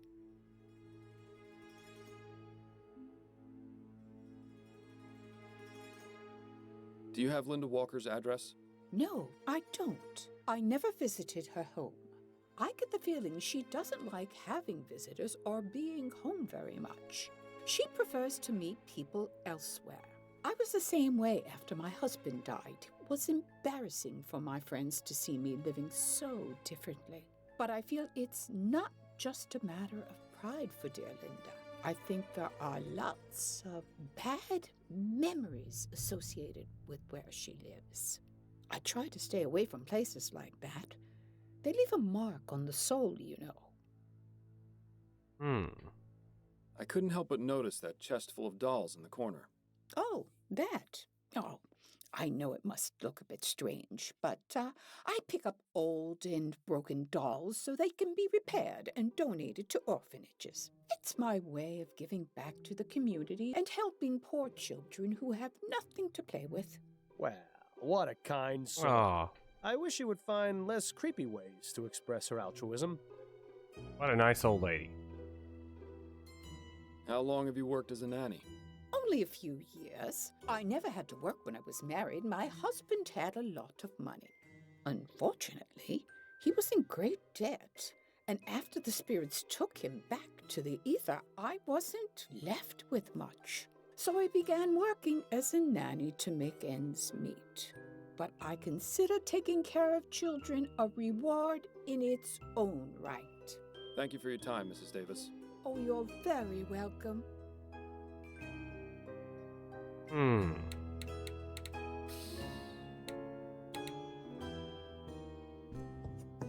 Like we learned a lot. I'll be going now, Mrs. Davis. May the spirits guide your path. Oh, they do. They do.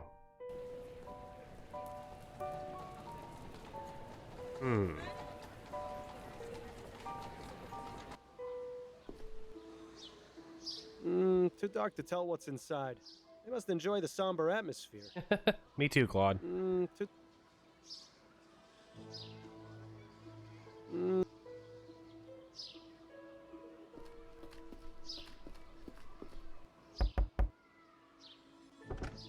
Yes? May I help you?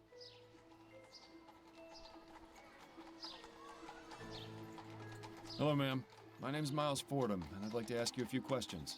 Are you with the police? No, I'm a private investigator. I'm terribly sorry, darling, but I simply don't have the time right now. Perhaps if you come back next week, I'll be able to answer your questions then. This is the Spectre Society, right? I'm interested in joining. Ah, yes, it is. Welcome, darling.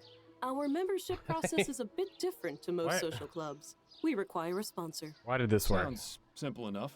Well, you see, we ask that sponsors be people who have passed on into the spirit world. Once you name your sponsor, I will attempt communication beyond the ether. When they answer, you will be judged and considered for membership. I've got a sponsor.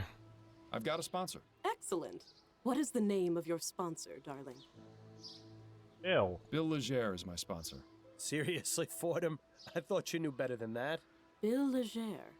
Very well, I will attempt to communicate with him. She can do this all day. It's not gonna work.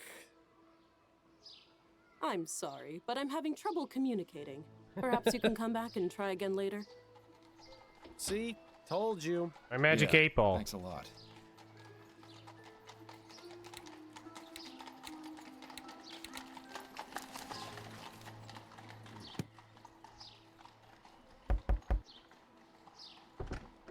Oh, hello again.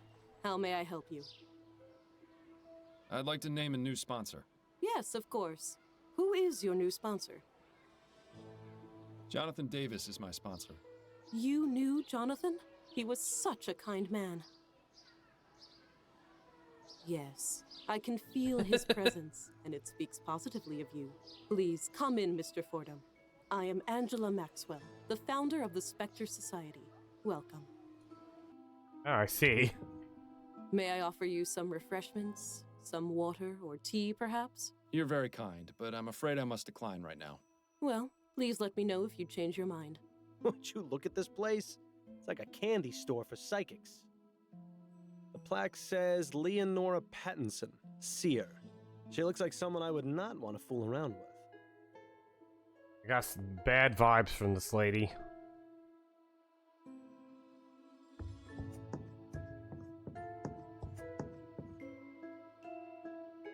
It's nice of Miss Maxwell to let people borrow her books, even if they are all just a bunch of nonsense. And coming from me, that's really saying something.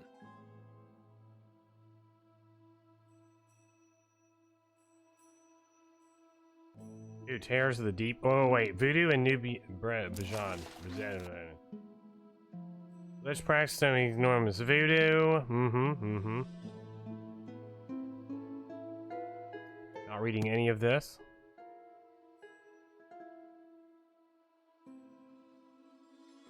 Spontaneous combustion.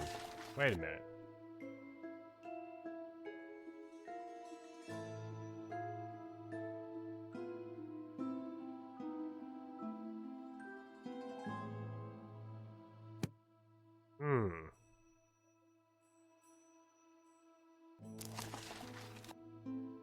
Astral projection.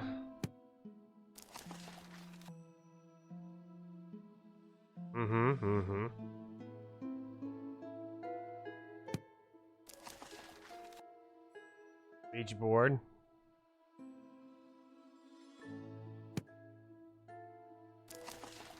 Giant squid.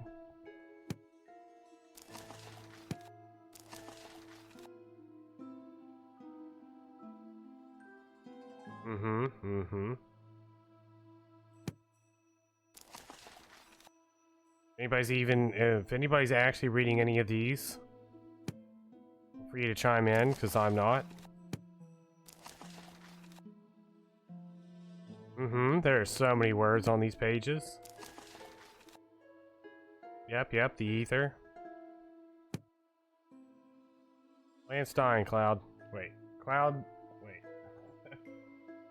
Lance dying. Ooh, spooky. That ghost between the two people almost managed to look convincing. That's probably the storage case for the spirit board. I think I've seen one of these before. What does it do? It's a spirit board. We use it to contact spirits, and they in turn spell out a message with the letters on the board. Well, I've got a message from Miss Maxwell if she ever tries to use a spirit board around me. What a fascinating device. Exactly what does it do? That is an etherometer. It's designed to pick up vibrations from the ether and translate messages from the spirits. A great man once said to me, "Bill, you aren't going to get very far in life just staring at balls." He's dead now. But then again, so am I. I never much cared for all that mystic stuff. Why should your life be dictated by a bunch of cards? Make sure we sign in. There's quite a few members in this group.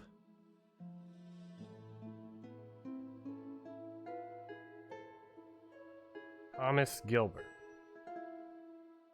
Cynthia. Lenapada. Angela. Thomas. Linda. Wait. Looking forward to having you over at the manor next week. Come around. Inmate Charlie. Those are some creepy twin girls. I could see a passing resemblance to Miss Maxwell, actually. There's quite a few members. Who said this? Henrietta Davis. Linda. Walker. Okay. That was the lady that gave the bear. Could I ask you about some things, Miss Maxwell? Certainly, darling. What can you tell me about the Spectre Society? Where to begin? I formed this club 2 years ago, right after I moved to New Britannia. During our meetings, we discuss our experiences with paranormal phenomena and organize investigations. What sort of investigations? We look into places all around the city which have been reported as haunted. New Britannia is teeming with the spirits of those killed during the French and British takeovers of the city. Not only that, but there is a prevalence of mystic religious practices here in Gascon, brought over by immigrants from the Antilles. Fascinating. There are plenty of books on the subject over there in the bookcase, if you're interested in learning more. I spoke with Henrietta Davis, and she mentioned one of your other members, Linda Walker. Can you tell me anything about her? Linda. Poor dear. Of all our members, she is the one I feel for the most. Why is that? She's had a tragic life, but I believe the Spectre Society has helped her greatly. Not only has she made a good friend in Henrietta, she's also dealt with her grief in a positive way. She has devoured my collection of books, educated herself on many subjects. I would say she's become an expert on clairvoyance and metempsychosis. It's always nice to know that the club can help those who have suffered. Do you see her often? Yes, she comes by about once or twice a week. Ah. I'm sorry, what was it you said? Madam Psy, what? Metempsychosis, darling. It's a philosophical term which comes from ancient Greece. It refers to the transmigration of the soul after death. Is that anything like reincarnation? Essentially, yes. There's a book on the subject over in the bookcase, which can tell you far more than I possibly could. I read all those books, ma'am. What can you tell me about Linda and Henrietta's friendship? It's so lovely to see them together at the meetings. They're practically inseparable. It's quite sweet. They often leave messages for each other in the guest book. When Linda found out that Henrietta was taking care of an infant, she even gave her a toy bear for the child. I remember Linda lighting up with excitement when she asked about him. She really loves children. It's such a terrible shame about...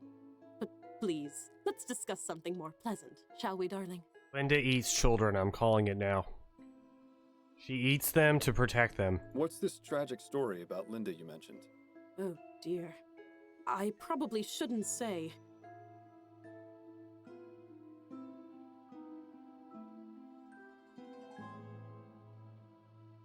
Miss Maxwell, I'm going to be frank. I'm investigating a kidnapping, and Mrs. Walker is a person of interest. I need to know as much about her as possible to help me solve this case. Do I make myself clear? Well, if it will help, Linda was married to a man named Thomas. Together, they had a son named Alexander. Thomas revealed himself to be a terribly cruel man. When he gave himself over to the drink, he would fly into rages and beat both Linda and the boy. One day, she came home to find both her son and husband dead. My God, what happened? The police ruled it a murder-suicide. Poisoning, apparently. Linda has been trying to make contact with Alexander's spirit for the past year or so, but has had no luck. It really is a terrible tragedy. Senseless tragedy. It's just a tragedy. Do you know Linda Walker's address? I'm afraid not, darling. Linda has always been somewhat private, and that's not something I consider to be crucial information. Do you know any way I can find her? You could always come back for our next meeting. It will be the first Thursday of next month. By then, we'll have completely lost track of Charles. There has to be another way of finding Linda. What made you decide to start up this club? I began communing with the spirits at a very early age. My twin sister, Rachel, died after falling into an icy pond when we were 8 years old. I'm very sorry, Miss Maxwell. Oh, I appreciate your sympathy, darling, but don't feel too bad. Rachel began speaking to me shortly after that. She has served as my spirit guide ever since. Spirit guide? You mean you still speak with her? Oh, yes. Every day. In fact, I was just speaking with her before you arrived. As I grew older, I realized there were others in the world who were also able to communicate with spirits, and those who had an interest in what lies beyond the ether. And so, once I moved to New Britannia, I decided to start up this club so we could gather and share our experiences. Do you suppose she can hear what I'm saying? Hey, Angela, try a bit less eyeshadow, would you? You look like a purple raccoon. Nothing. Clearly a fraud. Ah, well. Or she's just smart enough to not say anything. Do you know anything about the kidnapping of Charles Harris? I'm afraid I haven't heard anything about any kidnappings, darling. If you wish, I can commune with the spirits and see if I can help locate your missing person. That won't be necessary, Miss Maxwell, though I appreciate the offer. I was wondering... Yes? When you communicate with the spirits, are you able to stop? If I wish them to leave me, yes. I bid them farewell, and they usually depart back into the ether. What about the more persistent ones? You do remember I'm right here, don't you? Well, just between you and me. Those spirits are best dealt with by having the other kind of spirits. Quiets them right down. I prefer soporific myself. Oh? You hear the voices of the spirits as well, Mr. Fordham. But of course, now the reason for your visit to the Spectre Society is obvious. Do you see? All our paths eventually become clear. I'm glad yours has brought you here. Oh, wonderful. Now she started rhyming. Don't get any funny ideas about telling her about me. She may be a lunatic, but that's no reason to expose yourself as one too. Oh, man.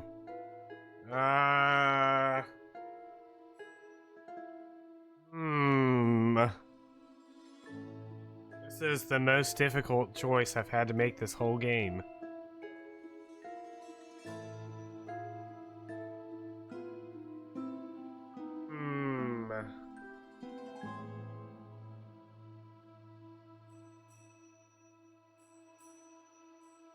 Gotta tell her. I don't hear the voices of all spirits, just one. Miles, what are you doing? Ah, you have a spirit guide. Please, tell me more. Spirit guide? I wouldn't call him a spirit guide so much as a spirit nag. This is a very, very bad idea. Do you know who this spirit is? Yes. His name it's is my former detective partner, Joey. Bill. I shot him on our last case together. You shot him? He was on a roof being held at knife point by a burglar. They were too close. I took the shot, but missed, and hit my partner instead. Oh my, you poor darling. Is he angry with you? Well, he is now. He doesn't think it's a good idea to tell others about him. But normally, he's the same as he was in life. He just wants me to find the man responsible for his death. I've told him I'm really the one responsible, but he insists it's the burglar. I see. This is quite the unfortunate situation. My advice to you is this. Spirits often know best. You do well to listen to him about keeping his presence to yourself. Not everyone is as open-minded as we members of the Spectre Society. Huh. Maybe I misjudged her. I know. It's been hardest keeping this from my wife, but I can't drive her away. She's all I've really got left. Your story has touched me, Mr. Fordham. I will do everything I can to help you and your spirit guide find peace. If I find anything out which might help you, I will contact you personally. Thank you, Miss Maxwell. I appreciate it. Well, that could have turned out much worse. I'm warning you, Miles. Tell anyone else about me, and I won't be so forgiving. Thank you for the information. It was very enlightening. It was my pleasure, darling. Achievement.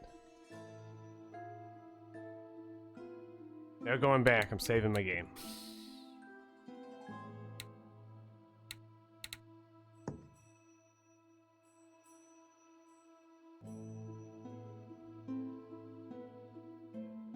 Thinking. I don't feel like we've gotten anything. I'll be going now. May the spirits guide you to that which you seek. I do think telling her was a good idea, though.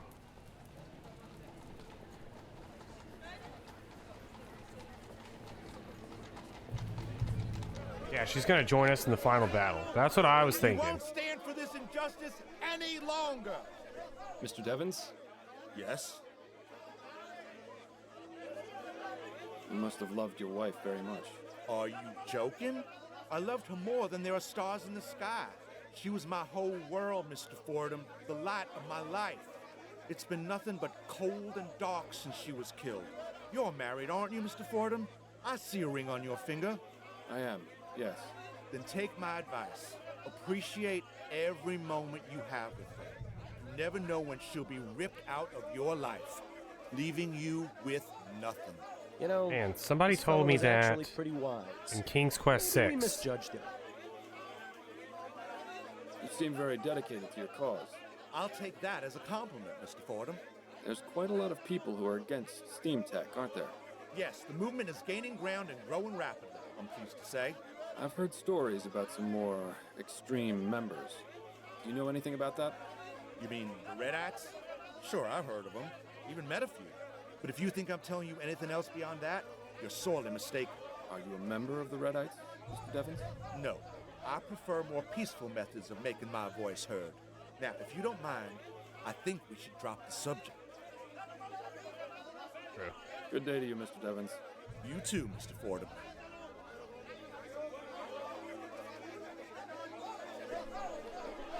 Yo, hello?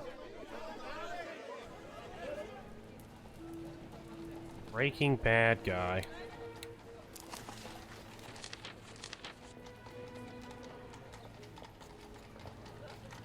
It still wants me to talk to him.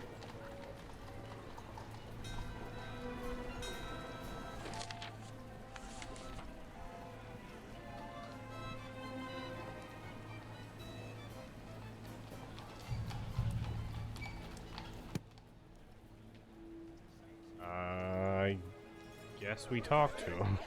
I figured this would make him angry. Mr. Devons? Yeah. You recognize this letter, Mr. Devons? How'd you get that? That wasn't meant for you. I found it at the home of Mr. Malcolm Harris. He tells me you've been sending quite a few of these to his father. Me and everyone else would had someone killed by that devil machine. I'm not the only one, you know. Perhaps not, but he told me you were the most persistent. Do you practice voodoo, Mr. Devons? What? The chicken bones and dust you send along with your letters. It's a voodoo spell meant to cause bad luck in business. Quite a convenient solution, wouldn't you say? I don't know what you're on about. Come now, Mr. Devons. I'd appreciate it if you didn't think I was stupid. All right, fine. I went to go see one of them magic women in Gascon. She told me about the spell and what I needed to do. I don't believe in this stuff, but I thought maybe if I used it, I could scare Harris enough to get him to stop making the new airship. Well, I don't mean to be one to put a damper on your amateur witchcraft, but it doesn't seem to be doing you much good. What have you got against the Harris family? Family? Don't know nothing about the family. The only one I got a problem with is Clyde Harris, the one who owns this yard. He's just like all those other rich bastards with their heads in the clouds. The man don't care about the dead. He just wants to make as much money as he can. I'm just trying to make him realize how wrong he is. Good day to you, Mr. Devens. You too, Mr. Fordham.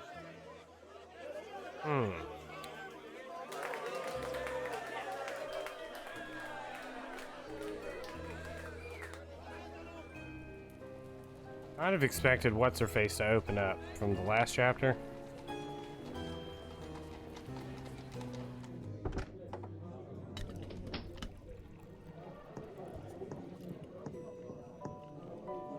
Can we talk? Go on, I'm listening. How's work going? Hectic as usual. Crime in this city seems to be getting worse and worse every day. I suppose that's the price of progress. God help us if they ever actually discover that ethericity stuff then. Things between you and Adelaide getting any better? I'm really not sure. They haven't gotten worse, but things haven't been the same between us since Bill died. Well, you need to figure things out, or everything is just going to explode in your face one of these days. Thanks for the vote of confidence, Upton. I'm merely speaking from experience. If I'd seen the warning signs of Harold sooner, it would have saved me quite the headache. At least your marriage seems like it's still worth saving. Other case? What's the other case you mentioned? The one you said was a higher priority. Well, it seems we might have a mass murderer on our hands. You don't say. That's right. I didn't say because I shouldn't say. But so far, we've had 3 murders with a very similar MO in the past 2 months. Snelling is trying his hardest to keep it under wraps since the newspapers already caught wind of the first 2. I don't envy the department there. I'm happy to stick with the missing persons and domestic disputes. Can we go over my current case? Of course. What have you got? I found this torn piece of fabric at the crime scene. It's got an emblem with some initials on it. I recognize that emblem. It's from Solomon Stitching, a little tailor shop in Lyon. My ex-husband had several jackets from there. Sorry to dredge up old memories, but do you remember where they're located? I believe it's on the corner of Bonneville Street and Surratt Avenue. Fantastic. You're helpful as always, Upton. I found this button at the crime scene. The child's nanny identified it as the eye of his stuffed bear. Did you find the bear at the scene? No. The kidnapper must have taken it as well. Interesting. Either the kidnapper is very compassionate, or it's someone who knew the child. That's why I think it's the wife's lover, secret lover. I spoke with Henrietta Davis, the Harris family nanny. A sensible place to start. What did she have to say? She claims to have been unconscious when the kidnapping took place. She must be an extremely heavy sleeper. I don't believe so. The way she described it made it sound like she was drugged. Interesting. Definitely worth looking into, I'd say. Have you ever heard of the Spectre Society? I think so. They're some sort of ghost hunting club, aren't they? A spiritualist group, yes. Don't tell me this case has taken a turn for the supernatural. Not exactly. It's just come up as a potential lead. Are you familiar with the term metempsychosis? No. What is it? Apparently some mystics and philosophers maintain that it's a process whereby human and animal souls are transferred to new bodies upon death. Fascinating. Some people have such queer ideas. What's that got to do with the kidnapping, though? I'm not exactly sure yet. Sometimes I'm jealous of all the odd things you detectives get to look into. That's enough about the case for now. Okay. That's it, I think. Then you'd better get back to it. The nanny thinks it's the soul of her dead husband reincarnated to be the baby.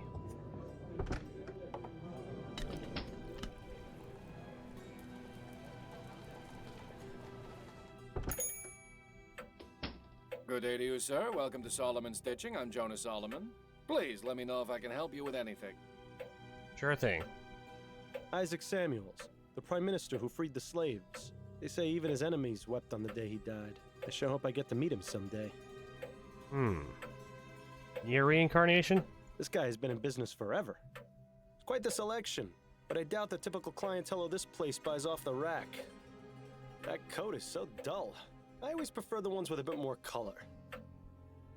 The design of that coat looks awfully familiar. Oh, it's the rug.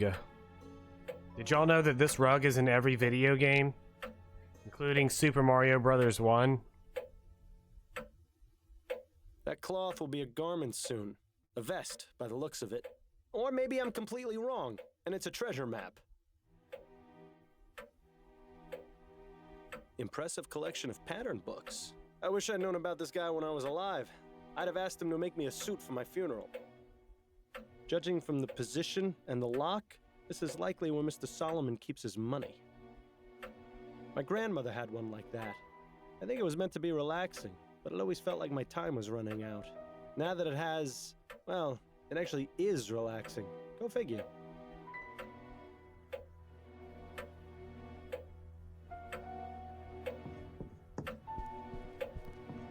Mr. Solomon?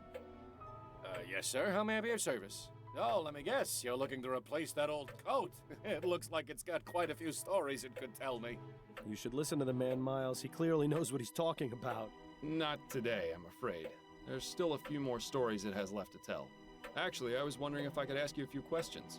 Questions? Very well, but if they aren't about tailoring, I don't know how much help I'll be.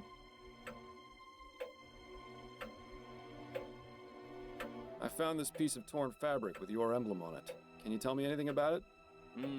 Yes. Brown, wool, houndstooth.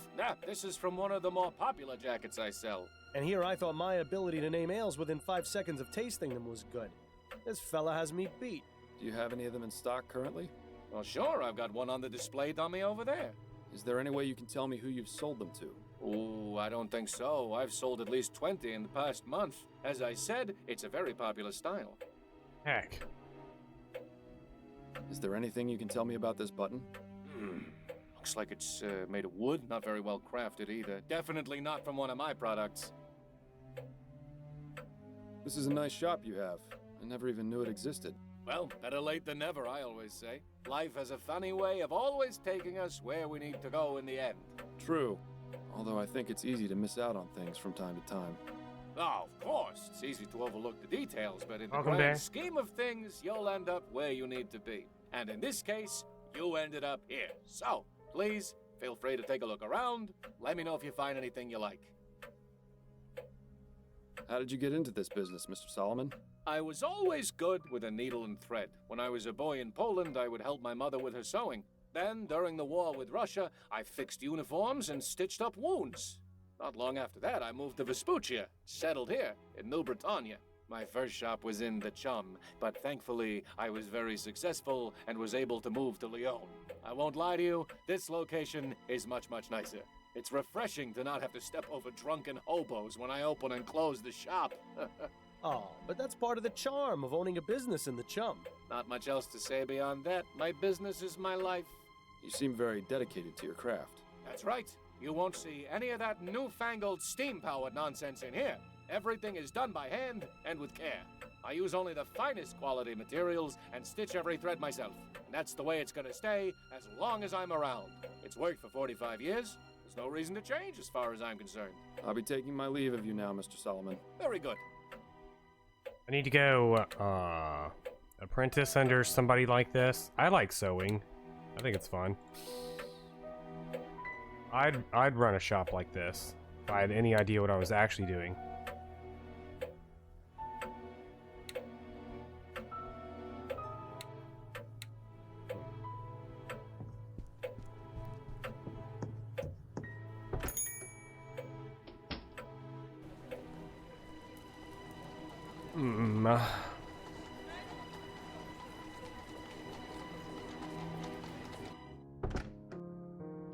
I'm here. Hello, Miles. Addie? What do you need, dear? I'd forgotten how good you are at écarté. You absolutely destroyed me the other night. As I recall, you used to hold your own pretty well. We should have another match soon. That way I can hone my skills. Yes, we should. As long as you can concentrate, I'm sure you'll get as good as you used to be. Heck is écarté? You weren't kidding about business picking up. You're averaging what, about 3 appointments per day? More like 5. I told you, debutante ball season's busy. Doesn't it get tiresome? Not really. You'd be surprised at the sort of gossip I hear from my clients. I don't know what it is, but they just open up to me and tell me all kinds of personal things. You sure you don't want me to give you a trim? I'm fine for now, dear. Thank you. She wants you to open up to her, dude. I can't believe the nerve of that narrow-minded old cow. Who, Mrs. Delacroix? She's actually one of my nicest clients. I don't know how you can tolerate her. If I were you, I'd strike her off my list. If I did that for every one of my clients who thought the same as her, I'd be out of a job. That's just the way it is. Maybe so, but it doesn't make it any less infuriating. Have you ever heard of a group called the Spectre Society? I think I had a client once who mentioned it. They're some kind of spiritualist group, right? So it would seem. I don't really know anything else about It's them, Linda. sorry. Ah. How are things going with you? I'm a bit worried about some rumors I've been hearing. Oh? They're saying it won't be long before automated hairdressing devices are available to the public. Once that happens, it's going to be tough for me to keep getting jobs. I do shave my head Automated with hairdressing devices? How would those even some work? shears. Do they read your mind? Doubtful. More than likely they'll have some kind of settings or just give everyone the same type of hairstyle. I wouldn't worry too much, Addie. You're the best hairdresser in town. I doubt people will place their trust in some contraption over you. You underestimate my clientele, Miles. They're mostly all rich socialites whose hobbies are buying the most expensive and modern things just to outdo their peers. They'll be sending their servants to line up for days before the things are released. Perhaps, but they'll come running back to you once the machines stop working. You'll see. I certainly hope so. I'll let you get back to your book. I haven't gotten an actual haircut in like 6 or 7 or 8 years. It's been a long time. I just use I shears. shouldn't be gone too long. I wish Dog you'd let me shears. fix your hair before you go out like that. It'll be fine.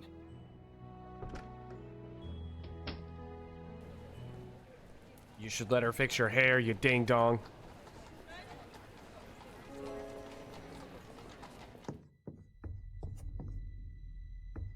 I have some questions for you, Mr. Harris. Yes, of course. What have we learned? Nothing. Oh man. Alright, I didn't want to ask him about this, but... Mr. Harris, what can you tell me about these? What? How did you... Listen, I'm trying to help you and your family. I can't do it if I don't get the entire truth. Do you think we could discuss this somewhere more private? I suppose we could. Good. Let's move to the nursery then.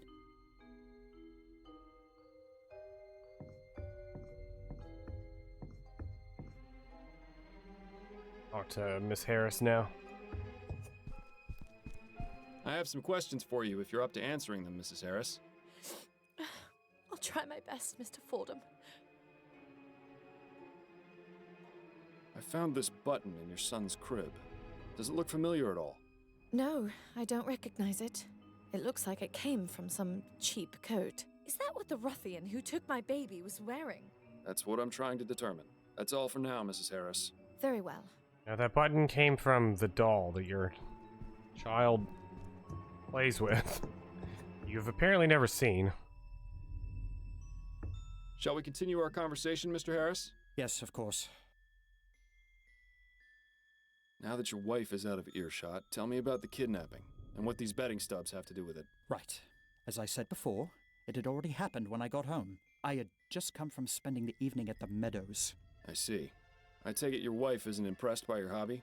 I promised her weeks ago that I would stop going, but I've had such a good streak lately. The last thing I wanted was to upset her further, yet it would be foolish of me to just give up on something so promising. Can you think of anyone who might want to do you harm by taking your son? Several, I'm afraid. Go on. I haven't exactly had the best of luck, Mr. Fordham. That's why this latest streak was so important to me. The truth is, I've gambled away most of my money. I've had to take out several loans so Miriam doesn't get suspicious. What? If she ever found out, it would be over. I can't lose her, Mr. Fordham. I just can't. Where have I heard this before? You know, things would be so much easier if people just talked to each other. I've tried doing business above board, but lately I've had to seek other resources. What do you mean? I was forced to visit a lending office. The owner was a rather shady Sambo, but I figured he'd be easier to deal with than the usual sheenies that run those type of places. Can you believe this guy? Maybe we should just leave the kid be. He'd probably be better raised by wolves. Who was the owner? Mr. LeFay. I didn't bother to get his first name. His business is an abattoir row in Chumley. Horrid place, but I was desperate. You think this Mr. LeFay may have taken your son as collateral? Let's just say there isn't much those type of people wouldn't do to put a crown in their pocket. Those are all the questions I had for now. All right. If you don't mind, Mr. Fordham, I'm going back to the living room. I don't want Miriam getting suspicious.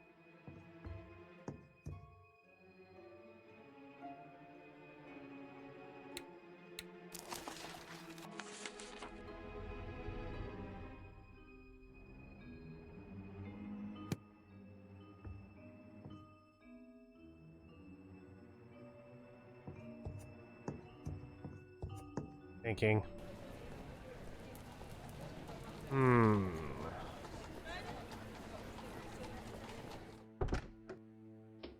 Hello, sir.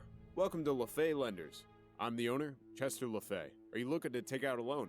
Not today, I'm afraid. I'm Miles Fordham, a private investigator. Look, I don't know what you've heard, but I run a clean business here. I don't need any trouble. And I'm not here to cause any, for the moment. Just keep your nose where it belongs, and we should get along fine. Do you suppose LeFay turns the heat up to put some pressure on his clients? Must be soothing for LeFay to be able to look at this landscape while he sits at his desk. No, it's the rug. He actually has a degree in business from the University of New Britannia? What a waste. LeFay with a woman and a small girl. I wouldn't have taken him for a family man. A crew escaping a shipwreck on a violent sea. Not the most comforting painting to look at while waiting for a loan. I shudder to think how many people's financial freedoms are locked away in that cabinet. That's the latest model Computron. They don't come cheap. LeFay must be doing pretty well for himself.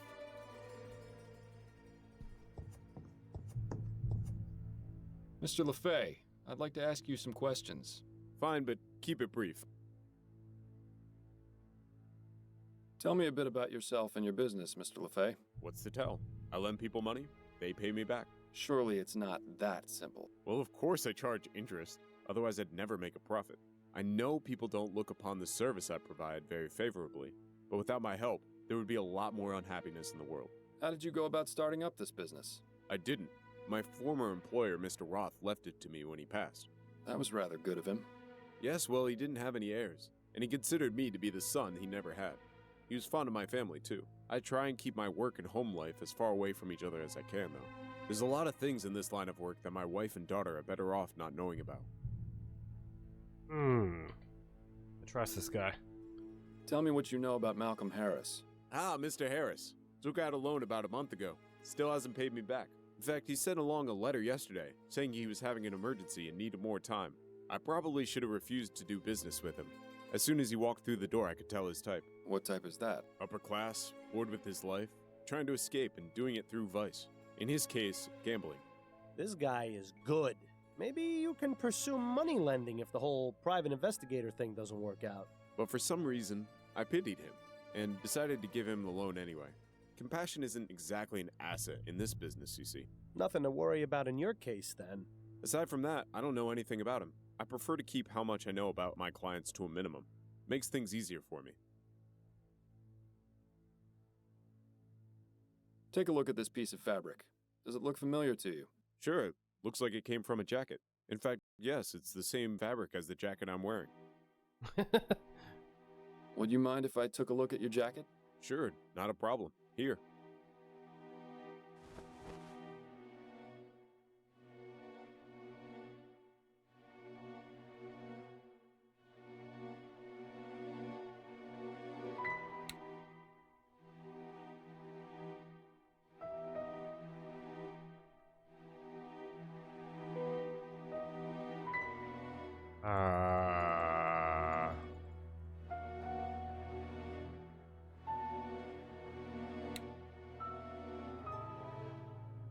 Y'all notice anything in the pattern? Anything out of pattern?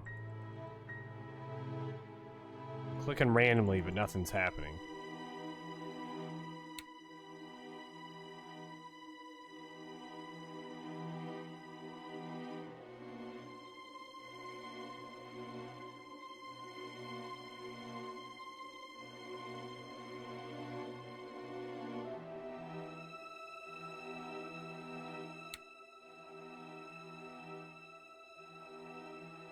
Yeah, I don't...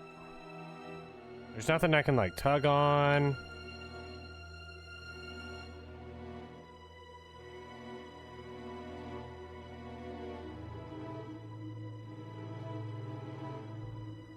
Guess we're done there. No tears in mine, huh? Not a one. You clearly take good care of your clothing. I don't mean to discourage Fine you, Mr. jacket. Fordham, but I've seen a lot of people with this style of jacket. Hell, even Malcolm has one. I remember he was wearing it when he came in here. I see. Thank you for the information, Mr. LeFay.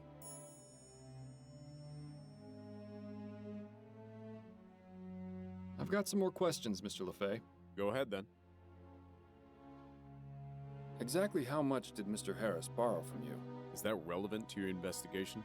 It would help to have an idea of exactly how much he owes you, yes. I don't feel comfortable telling you the exact amount, but I will say it was over 500 crowns. A considerable sum. Like I said, I probably shouldn't have done it, but I'll get the money back one way or another. One way or another.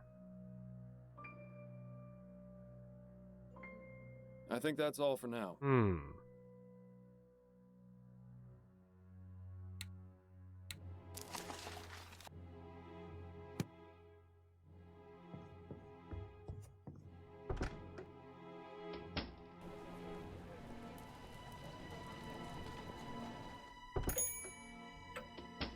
Welcome back. Let me know if I can help you with anything.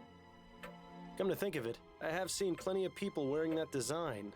No tears in this one, though.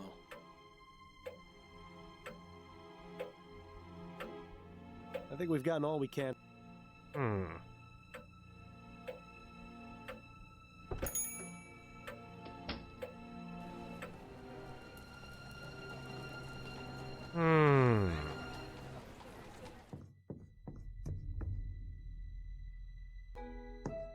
I'll let you know if I have any more.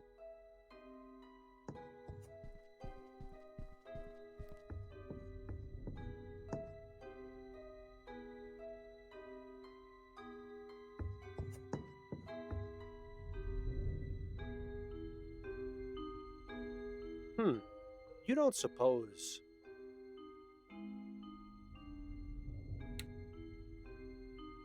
How about that? It matches the piece of torn fabric perfectly. So, this means... It could mean many things. The only thing that's certain is that a piece of this jacket ended up on the floor of the nursery. Seems like something worth asking Mr. Harris about.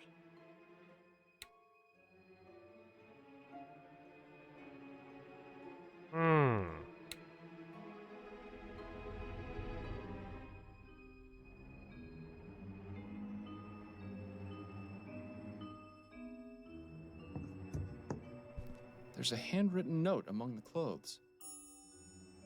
Earring baby, I have to see you tonight. It's been far too long. R.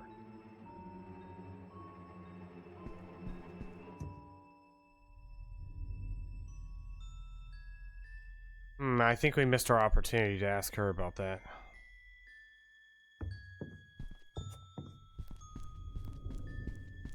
I have some questions for you, Mr. Harris. Yes, of course.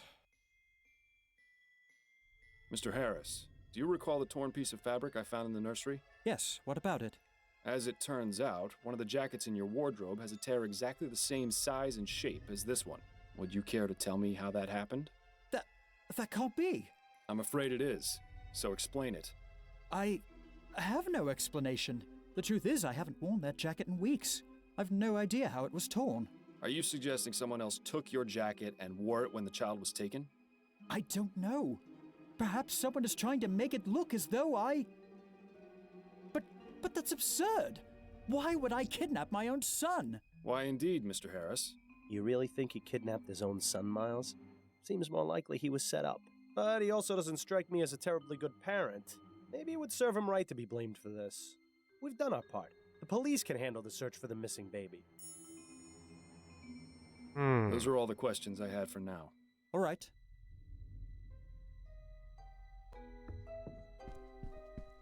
I have some questions for you if you're up to answering them, Mrs. Harris. I'll try my best, Mr. Fordham. I found this note in your bedroom. What can you tell me about it? I've never seen that note before in my life. Are you absolutely sure? Mr. Fordham, you mentioned you valued discretion. I ask you to please exercise some now. Would it be possible to speak about this in private? In another room, perhaps? Out of the question, Mr. Fordham. I shall not leave this sitting room in the company of another man if my husband is not present. Yes, I understand. Let's put the subject on hold. Dang, I think I missed the What a life opportunity. these rich people lead. All the money in the world and they're trapped like rats. That's all for now, Mrs. Harris. Very well. Not enough, Quest 64.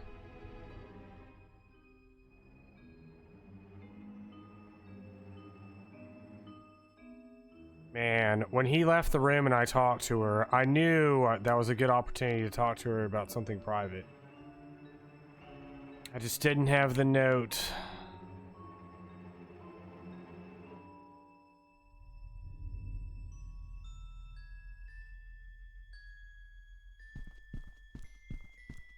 I'll let you know.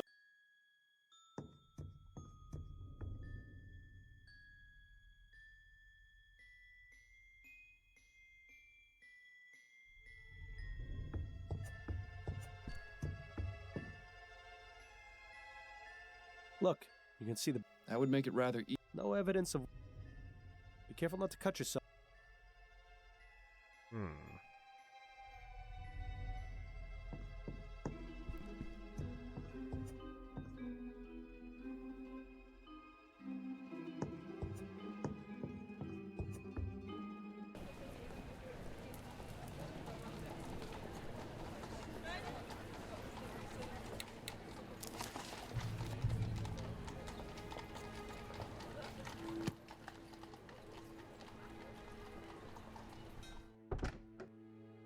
Hello again, Mr. Fordham. I have some questions for you, Mrs. Davis. All right. Mrs. Davis, have you ever had Linda visit you at the Harris Manor? Oh, no, of course not.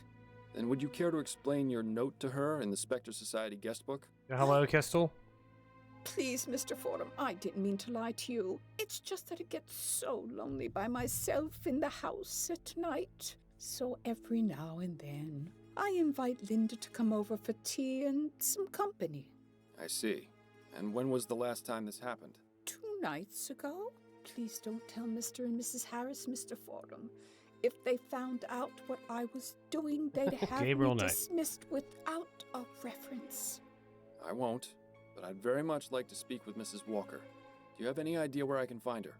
All I know is that she works as a seamstress at a shop in Lyon, but I don't know the name. I'm sorry, I can't be of any more help than that. Thank you for your time, Mrs. Davis. Oh, you're very welcome. This is called Lamplight City. If you're familiar with Gabriel Knight, it's basically Gabriel Knight with bigger puzzles. You play as this guy, whatever his name is. I already forgot his name. You play as this guy, and you're trying to solve mysteries.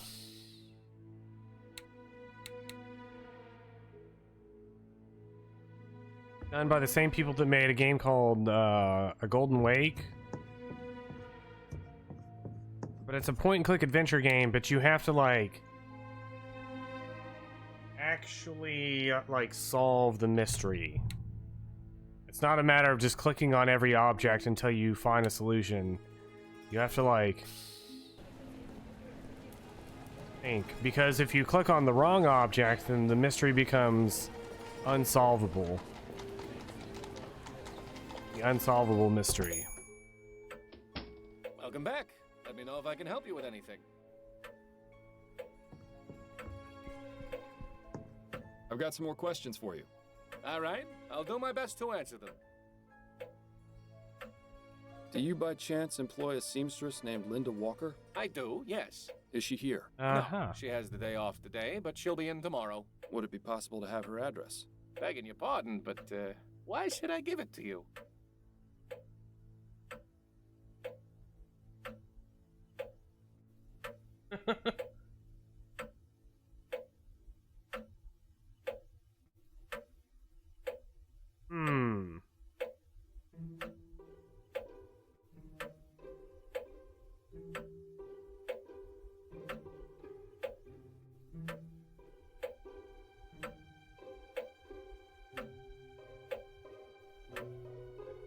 Her son, Alexander, and mine were schoolmates.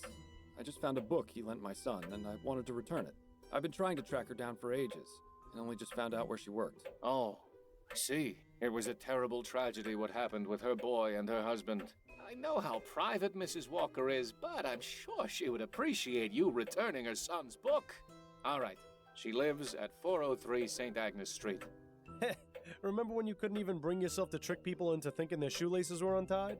You've come a long way, Miles. I'll be taking my leave of you now, Mr. Solomon. Very good. I'm the best.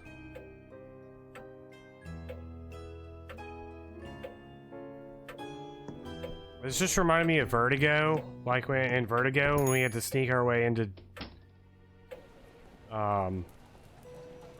we had to the rental place. There we go, the car rental place.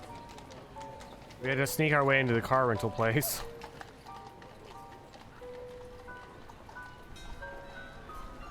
That was such a good game.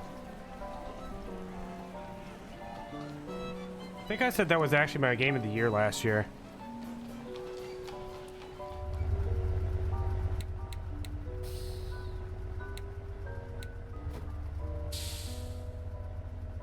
That was also a mystery. You had to like solve a mystery, but it was a lot more lenient, I feel like. This machine is quiet. It's already gone up considerably in my estimation. You could learn a thing or two from it, Bill. Some people would call that humming and hissing the sound of progress. I'd call it annoying. It says here that Linda Walker is in the upstairs apartment, and someone named Douglas Emafiel is under the stairs. We'll talk to Douglas.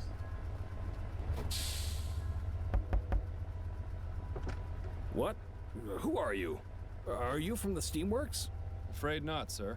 Damn. Oh well, what can I do for you? Why did you think I was from the Steamworks? Because I contacted them a few days ago when my boiler broke, and nobody has come to repair it yet. I should have known better. Those fools always take their time, if they even bother showing up at all. Meanwhile, I'm stuck in here with nothing but cold water. If I catch pneumonia and die, you'll know who to blame. Do you know Linda Walker? Of course. She lives upstairs. Who's asking?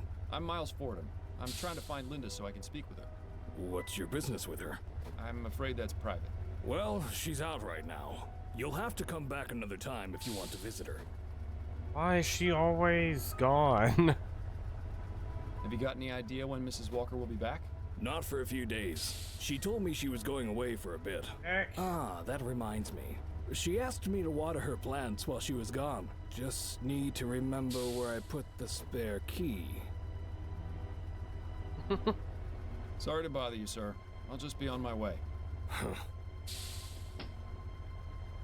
SB plus CS. Who's that? It says here that Linda Walker... Their key. Miles, what are you doing? You don't know the first thing about steam engine repair. It can't be that hard to work out. If you're serious about getting it fixed, I'd suggest looking for someone who knows about this sort of thing first. But if you just want to charge in blindly, be my guest. I was looking for the spare key.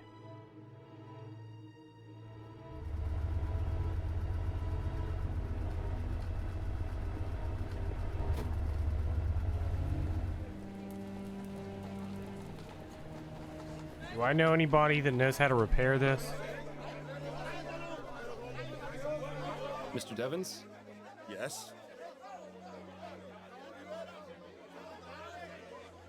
Good day to you, Mr. Devons. You too, Mr. Fordham. Can't think of anybody. Clyde Harris has no concern for the people who died aboard the Lygia or their family.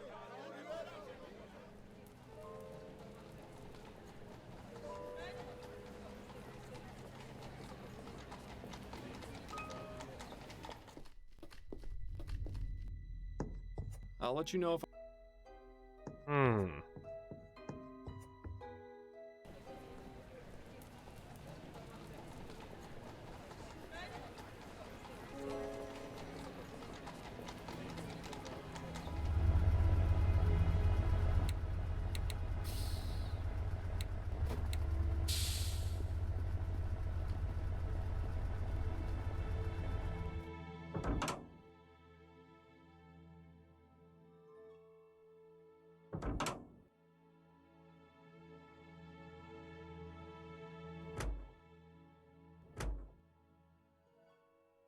I'm just trying to find the spare key, man.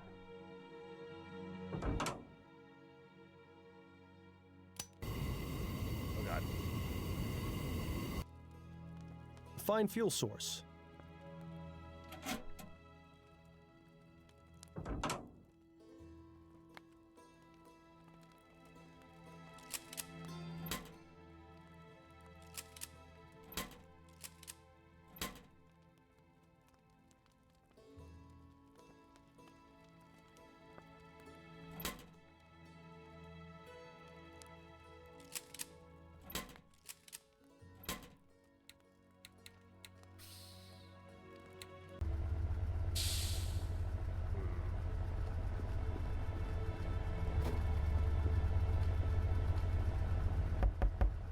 Nobody home.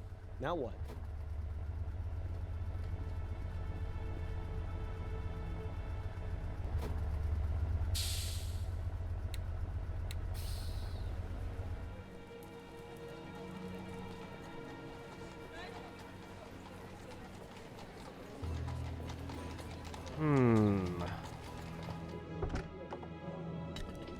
She's running back and forth at light. Judging by the sooty. They're cutting our wages. The foreman told us all yesterday. No, that's terrible. Why? Because they're spending the extra money bringing in steam-powered machines. They say it's only temporary, but a lot of the others are saying they're getting ready to replace us. So what are you gonna do? What can I do? I'm lucky enough to have this job. I'm not about to leave it. Just gonna have to find some other way of making ends meet. Let me at least buy you a drink. Thanks, but I can't. I'm working a double shift tomorrow. They need to be at my best.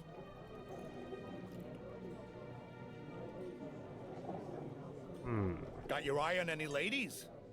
Not really. Been too busy lately. I can't afford to be taking someone out right now. How about you? Pretty much the same. Could always try your luck with that one over there. Already did. Wouldn't give me the time of day. Too bad. It's getting pretty ugly between Atwood and Leroy. What do you think of it all? Not sure. I'm none too pleased with Atwood, but this Leroy character doesn't seem much better. Leroy is a man of the people, though.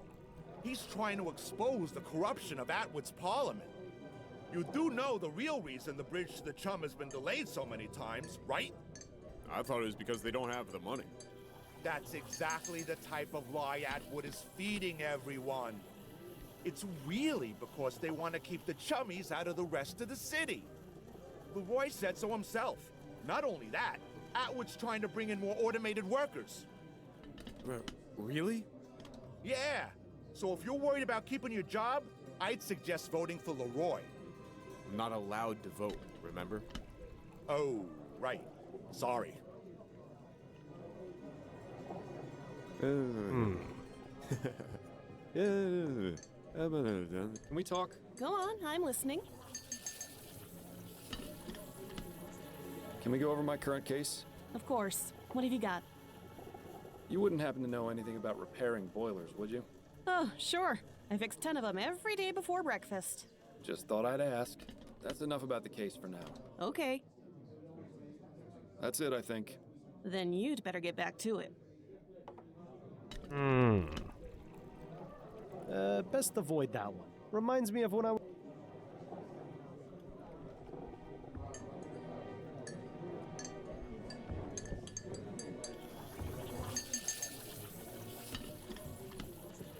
Heard the Redites are planning a big attack on a bunch of factories. Those idiots. I wish they'd stop with their nonsense. You don't support them?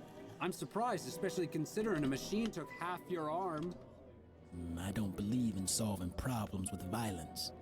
This city's got some real problems. When people pay more for an airship ticket than most workers earn in a year, something stinks. Yeah. But the way to deal with that ain't by blowing up steam tech, that I can tell you. I don't know how you do it. If I was you, I'd never get near any steam tech again, and wouldn't care a fig if it got blowed up. Well, then it's a good thing you ain't me, isn't it? What are you know? Hubbub. Don't even. And well, you.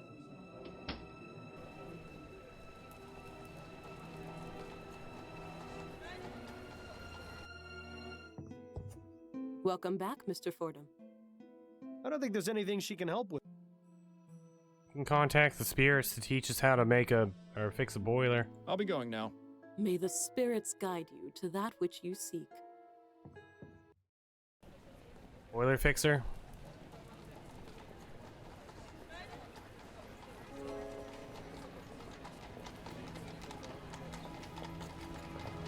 Rubbing my temples.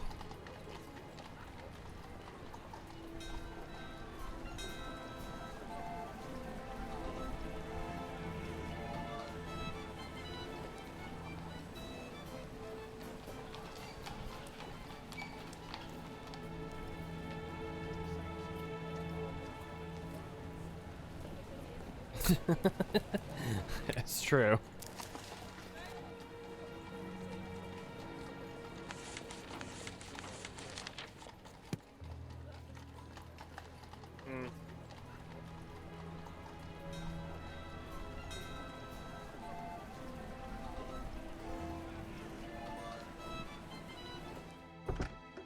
Maybe she knows how to fix boiler. Again, Mr. Fordham.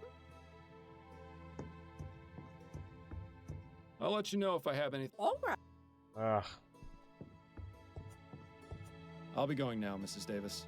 May the spirits guide your path.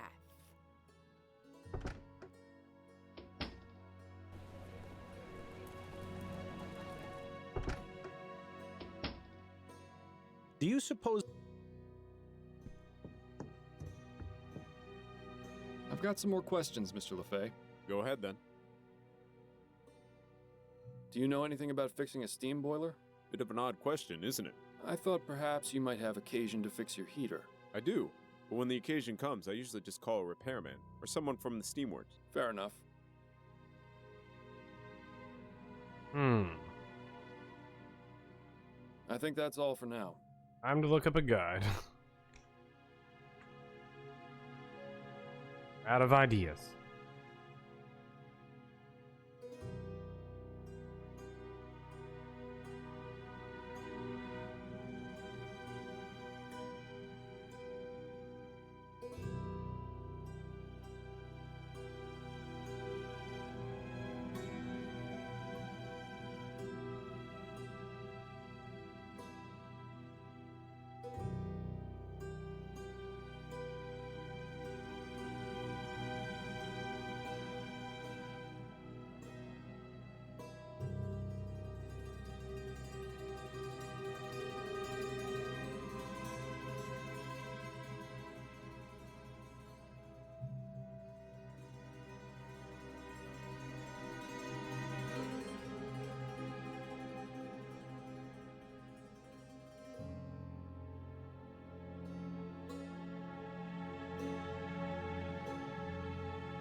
I've managed to survive the wild streets of New Britannia. It's good to have you back.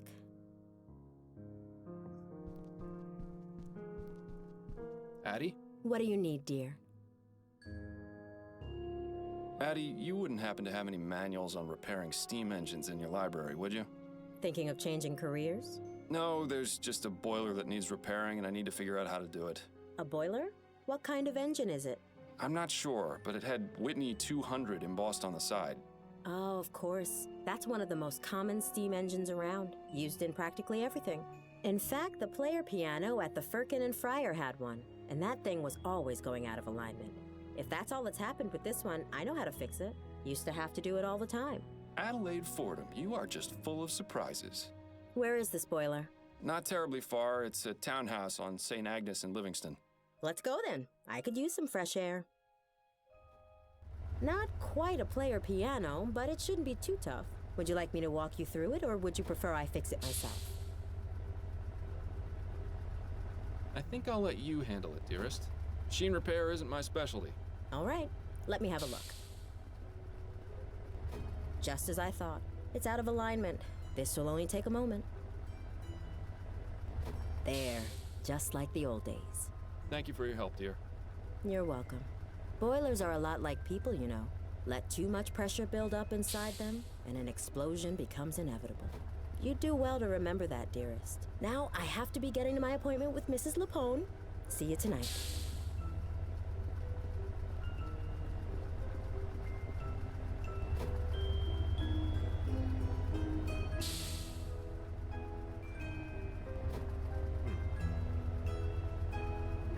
It's chugging along and...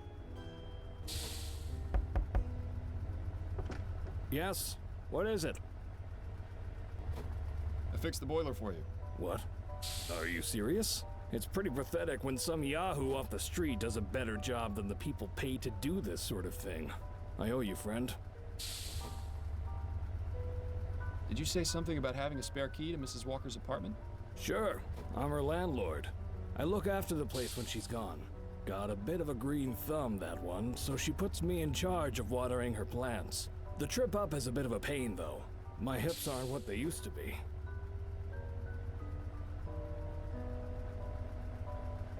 I'm a private detective, and it's of the utmost importance that I get that key from you. Is that right? Is Mrs. Walker in trouble? Has she done something wrong? I'm not entirely sure yet, which is why I need to take a look inside her apartment. I see. Well, I wouldn't normally do this, but you did me a great service by fixing the boiler. I can't just give you the spare key, but I can let you into the apartment. That'll be just fine. Thank you. Oh, what dear. in the ether? Cripes, did a tornado come through this place or what? Looks as though she definitely left in a hurry. I wonder if she planned on ever coming back. I'll be waiting for you in the kitchen, Mr. Fordham. Just let me know when you're done looking around. Torn apart. She took most everything. Well, it doesn't appear she had much to take. Torn apart.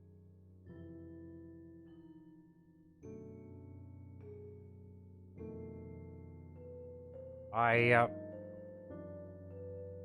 have a newfound respect for new pants.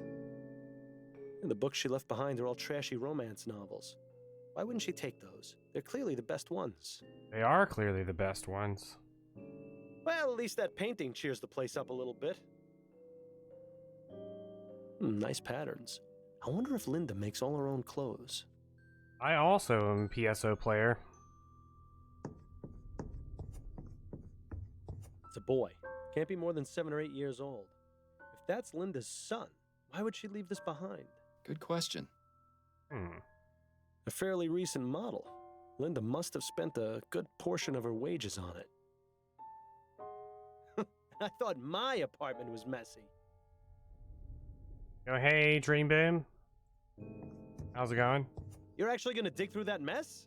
I sure hope it's worth it.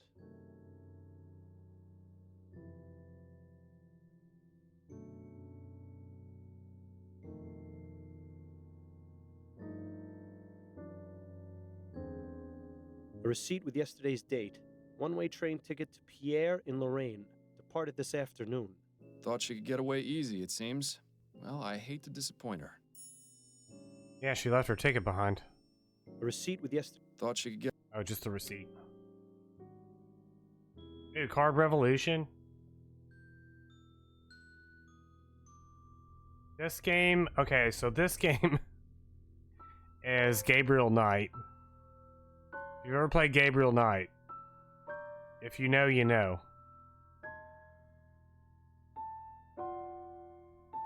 Dang, Dream Boom, dang. I already did my dailies. If you like Gabriel Knight, then this is basically like heavily inspired by Gabriel Knight. That bit of torn wallpaper looks almost deliberate. What do you know? She hid a book behind the wallpaper. Looks like a journal. It's coming up again, Dream Boom. It's coming up again. Alright, we'll actually see what this says. I don't believe it. Can it be true? Tonight's meeting, I struck a conversation with Henrietta. Charles Harris was born the day Alexander died, and he has blue eyes. Oh my god, I called it. I know I shouldn't jump to conclusions, but this is too perfect to be a fluke. To be sure, I need to find something of Alexander's appropriate for an infant. Maybe his old bear? Charles loves Barney. Henrietta told me she's never seen him react with such joy to any of his other playthings. There's no doubt now in my mind. Charles Harris is the reincarnation of my beloved Alexander. At last we can be together again. At last I can seek his forgiveness. I just need to find a way to take him from his false parents without getting dear Henrietta involved. I had the nightmare again last night. Alexander's cries of "Why did you do it, mother?" were nearly too much to bear. When I have him again, I can finally explain that I couldn't do anything to stop him. Thomas was a monster, and I was at my wit's end. Dear Samuel had helped me so much, and there was no turning back once he had consumed the tainted pie. The what? How was I to know Alexander's friend would take ill and he would arrive home early? Watching my boy share the poisoned meal with his father was the worst moment of my life. I must get him back. Wait, did she try to poison? She tried to poison her husband, and the son ended up eating the poisoned pie. Man, finally after months of thinking, I have a plan. Samuel's instruction on the nature of plants has been the key. I will visit Henrietta tonight at the Harris residence and prepare everything. Must look as though a burglar entered the nursery and tore his coat. In 2 nights, I'll have my baby again. Oh, well, this is my pretty damn god. Incriminating. I'll say. Now we just need to figure out how she managed to drug Mrs. Davis. Did she drug Mrs. Davis? Oh, we've got you now, Linda. Thought you could be clever and get away with the baby, did you? Bill? Well, you thought wrong. With Fordham and Legere on the case, the only thing you're getting is a one-way trip to jail. Bill?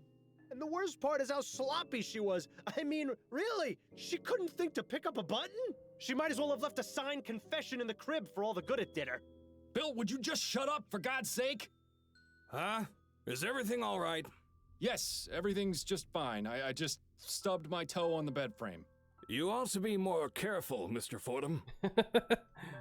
We have, You know how I get when we're close to solving a case. You always do this. I need to concentrate, and I can't hear myself think with you yapping away. Right, sorry. I'll keep it to myself. Thank you. We are possessed by a You have ghost. to admit, she really would have saved us the trouble if... Bill. Right, not another peep. As you were. Man.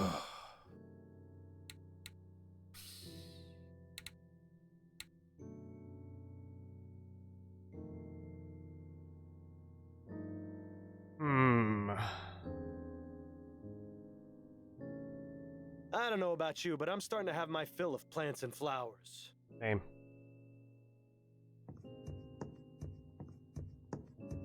There's a handwritten note here.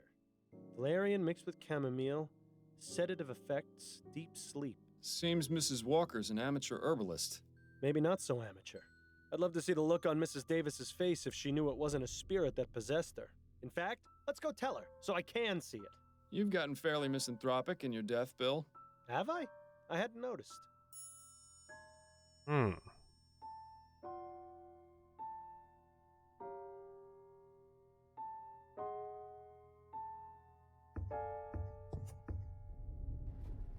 I hope you were able to find out what you needed. Yes, thank you for your cooperation. I don't think she's paying this month's rent, sir. I think she left.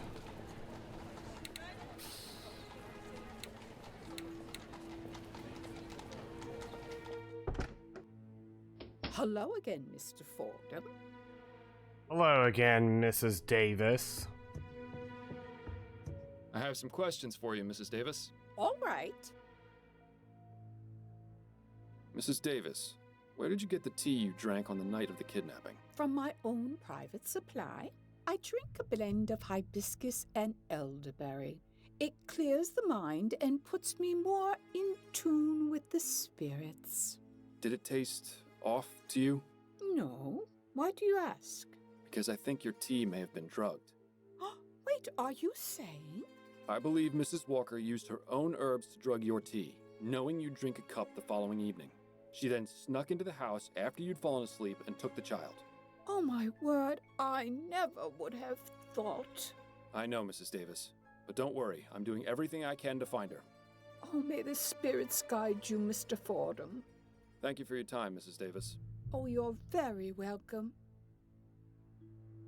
Well, I'd say we have everything we need to prove it was Linda who drugged Mrs. Davis's tea and took the child. And we know where she's going, too. Upton will want to know about this as soon as possible.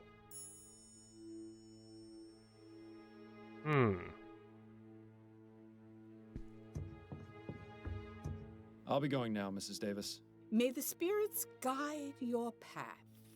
No Tim Curry yet. Alright, hold on. Before we turn this case in, I'm not completely convinced.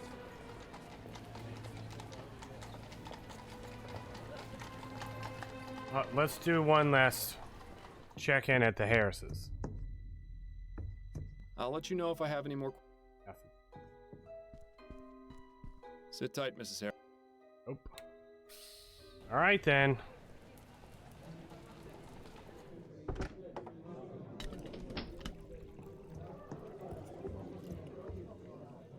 Can we talk? Go on, I'm listening. I'm ready to wrap this case up. Okay, who's your prime suspect? Unsolvable case.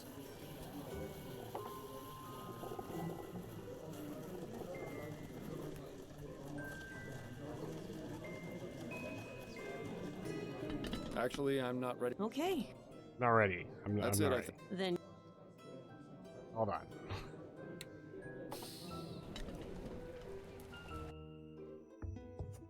Welcome back, Mr. Fordham. I don't think there's anything she can help.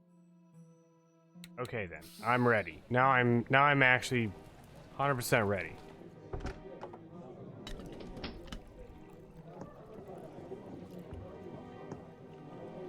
Can we talk? Go on. I'm ready to wrap. Okay. It was Linda Walker, Who is she? a seamstress who befriended the Harris family nanny. She took the child because she believes he's the reincarnation of her deceased son, whom she accidentally poisoned. My God. You'll find a journal explaining her motive at her apartment, as well as the plants she used to drug Mrs. Davis. But what about the broken window in the nursery? All part of a false crime scene she set up to draw our attention away from her.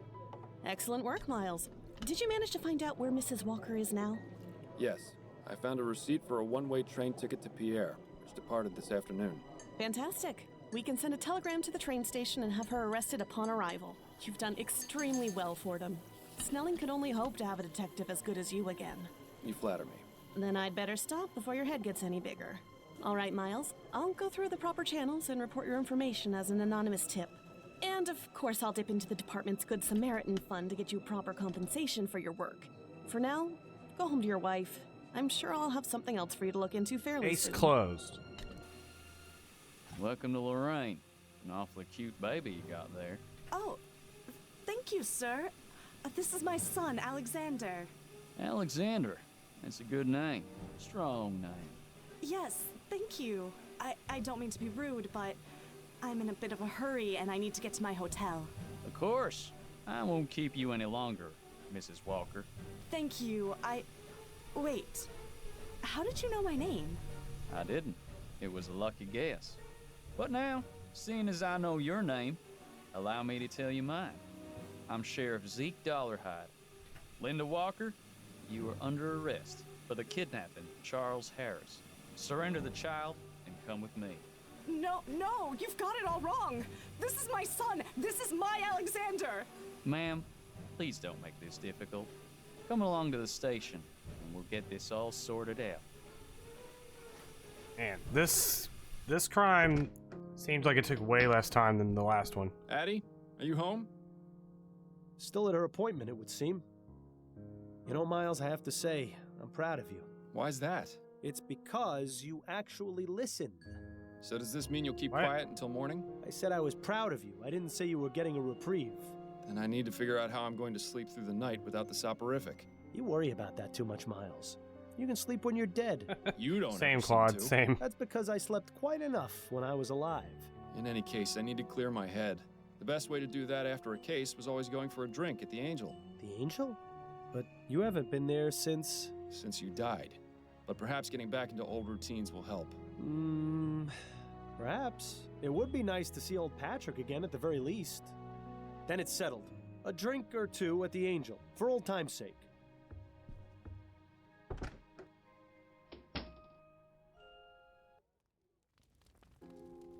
I have to say, it's been a real pleasure having you back, Miles. I was worried about you. I appreciate your concern, Patrick. The past few months have been a bit rough, but it's good to be back in familiar territory. Miles, can I ask you something? What is it? Well, it may be none of my business, and you can feel free to tell me to stuff it. Enough with the preamble, Patrick. Just ask. I know you quit the force, but why are you still working as a private investigator? Why not leave all that detecting stuff behind? I have to solve the case.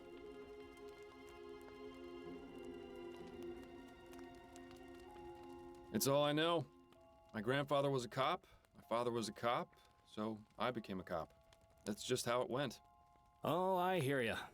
I come from 3 generations of butchers myself, but I broke the streak because I can't handle the sight of blood.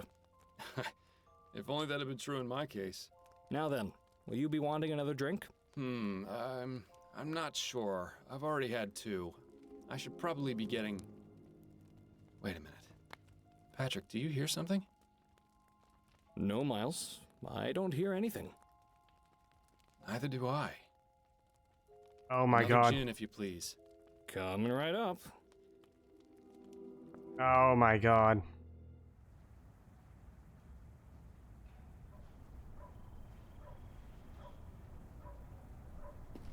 I must have taken a wrong turn back there. Hopefully Addie won't hear me come in. Oh my god. Oh my god.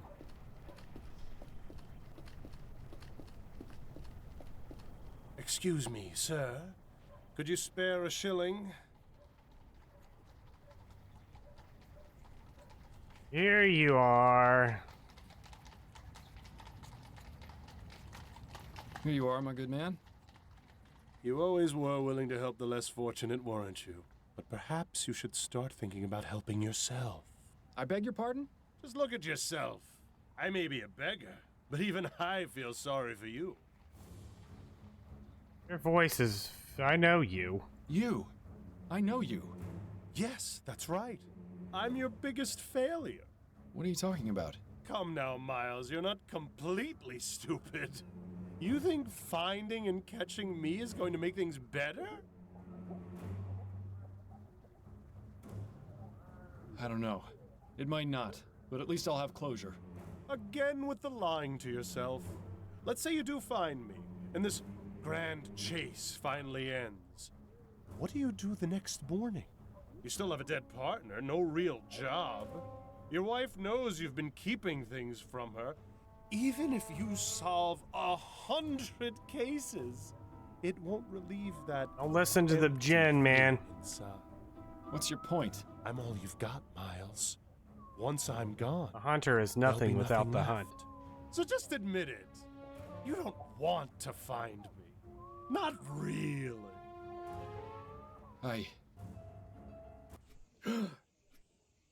bad dreams? You could say that. How did I get here? Ah, my head. How many drinks did I have last night? You're asking the wrong person. I was out after the first one. It seems Miss Maxwell was right about the effects of spirits. Go figure. Yeah, well, let's not make a habit out of it, all right? So listen more to Miss Maxwell. Case 3. Alright, well, we're on question 97 out of 100 for trivia. And this is the beginning of a new case. So I think I save a second time. No current case. I think this is a good stopping point for today's Lamplight experience.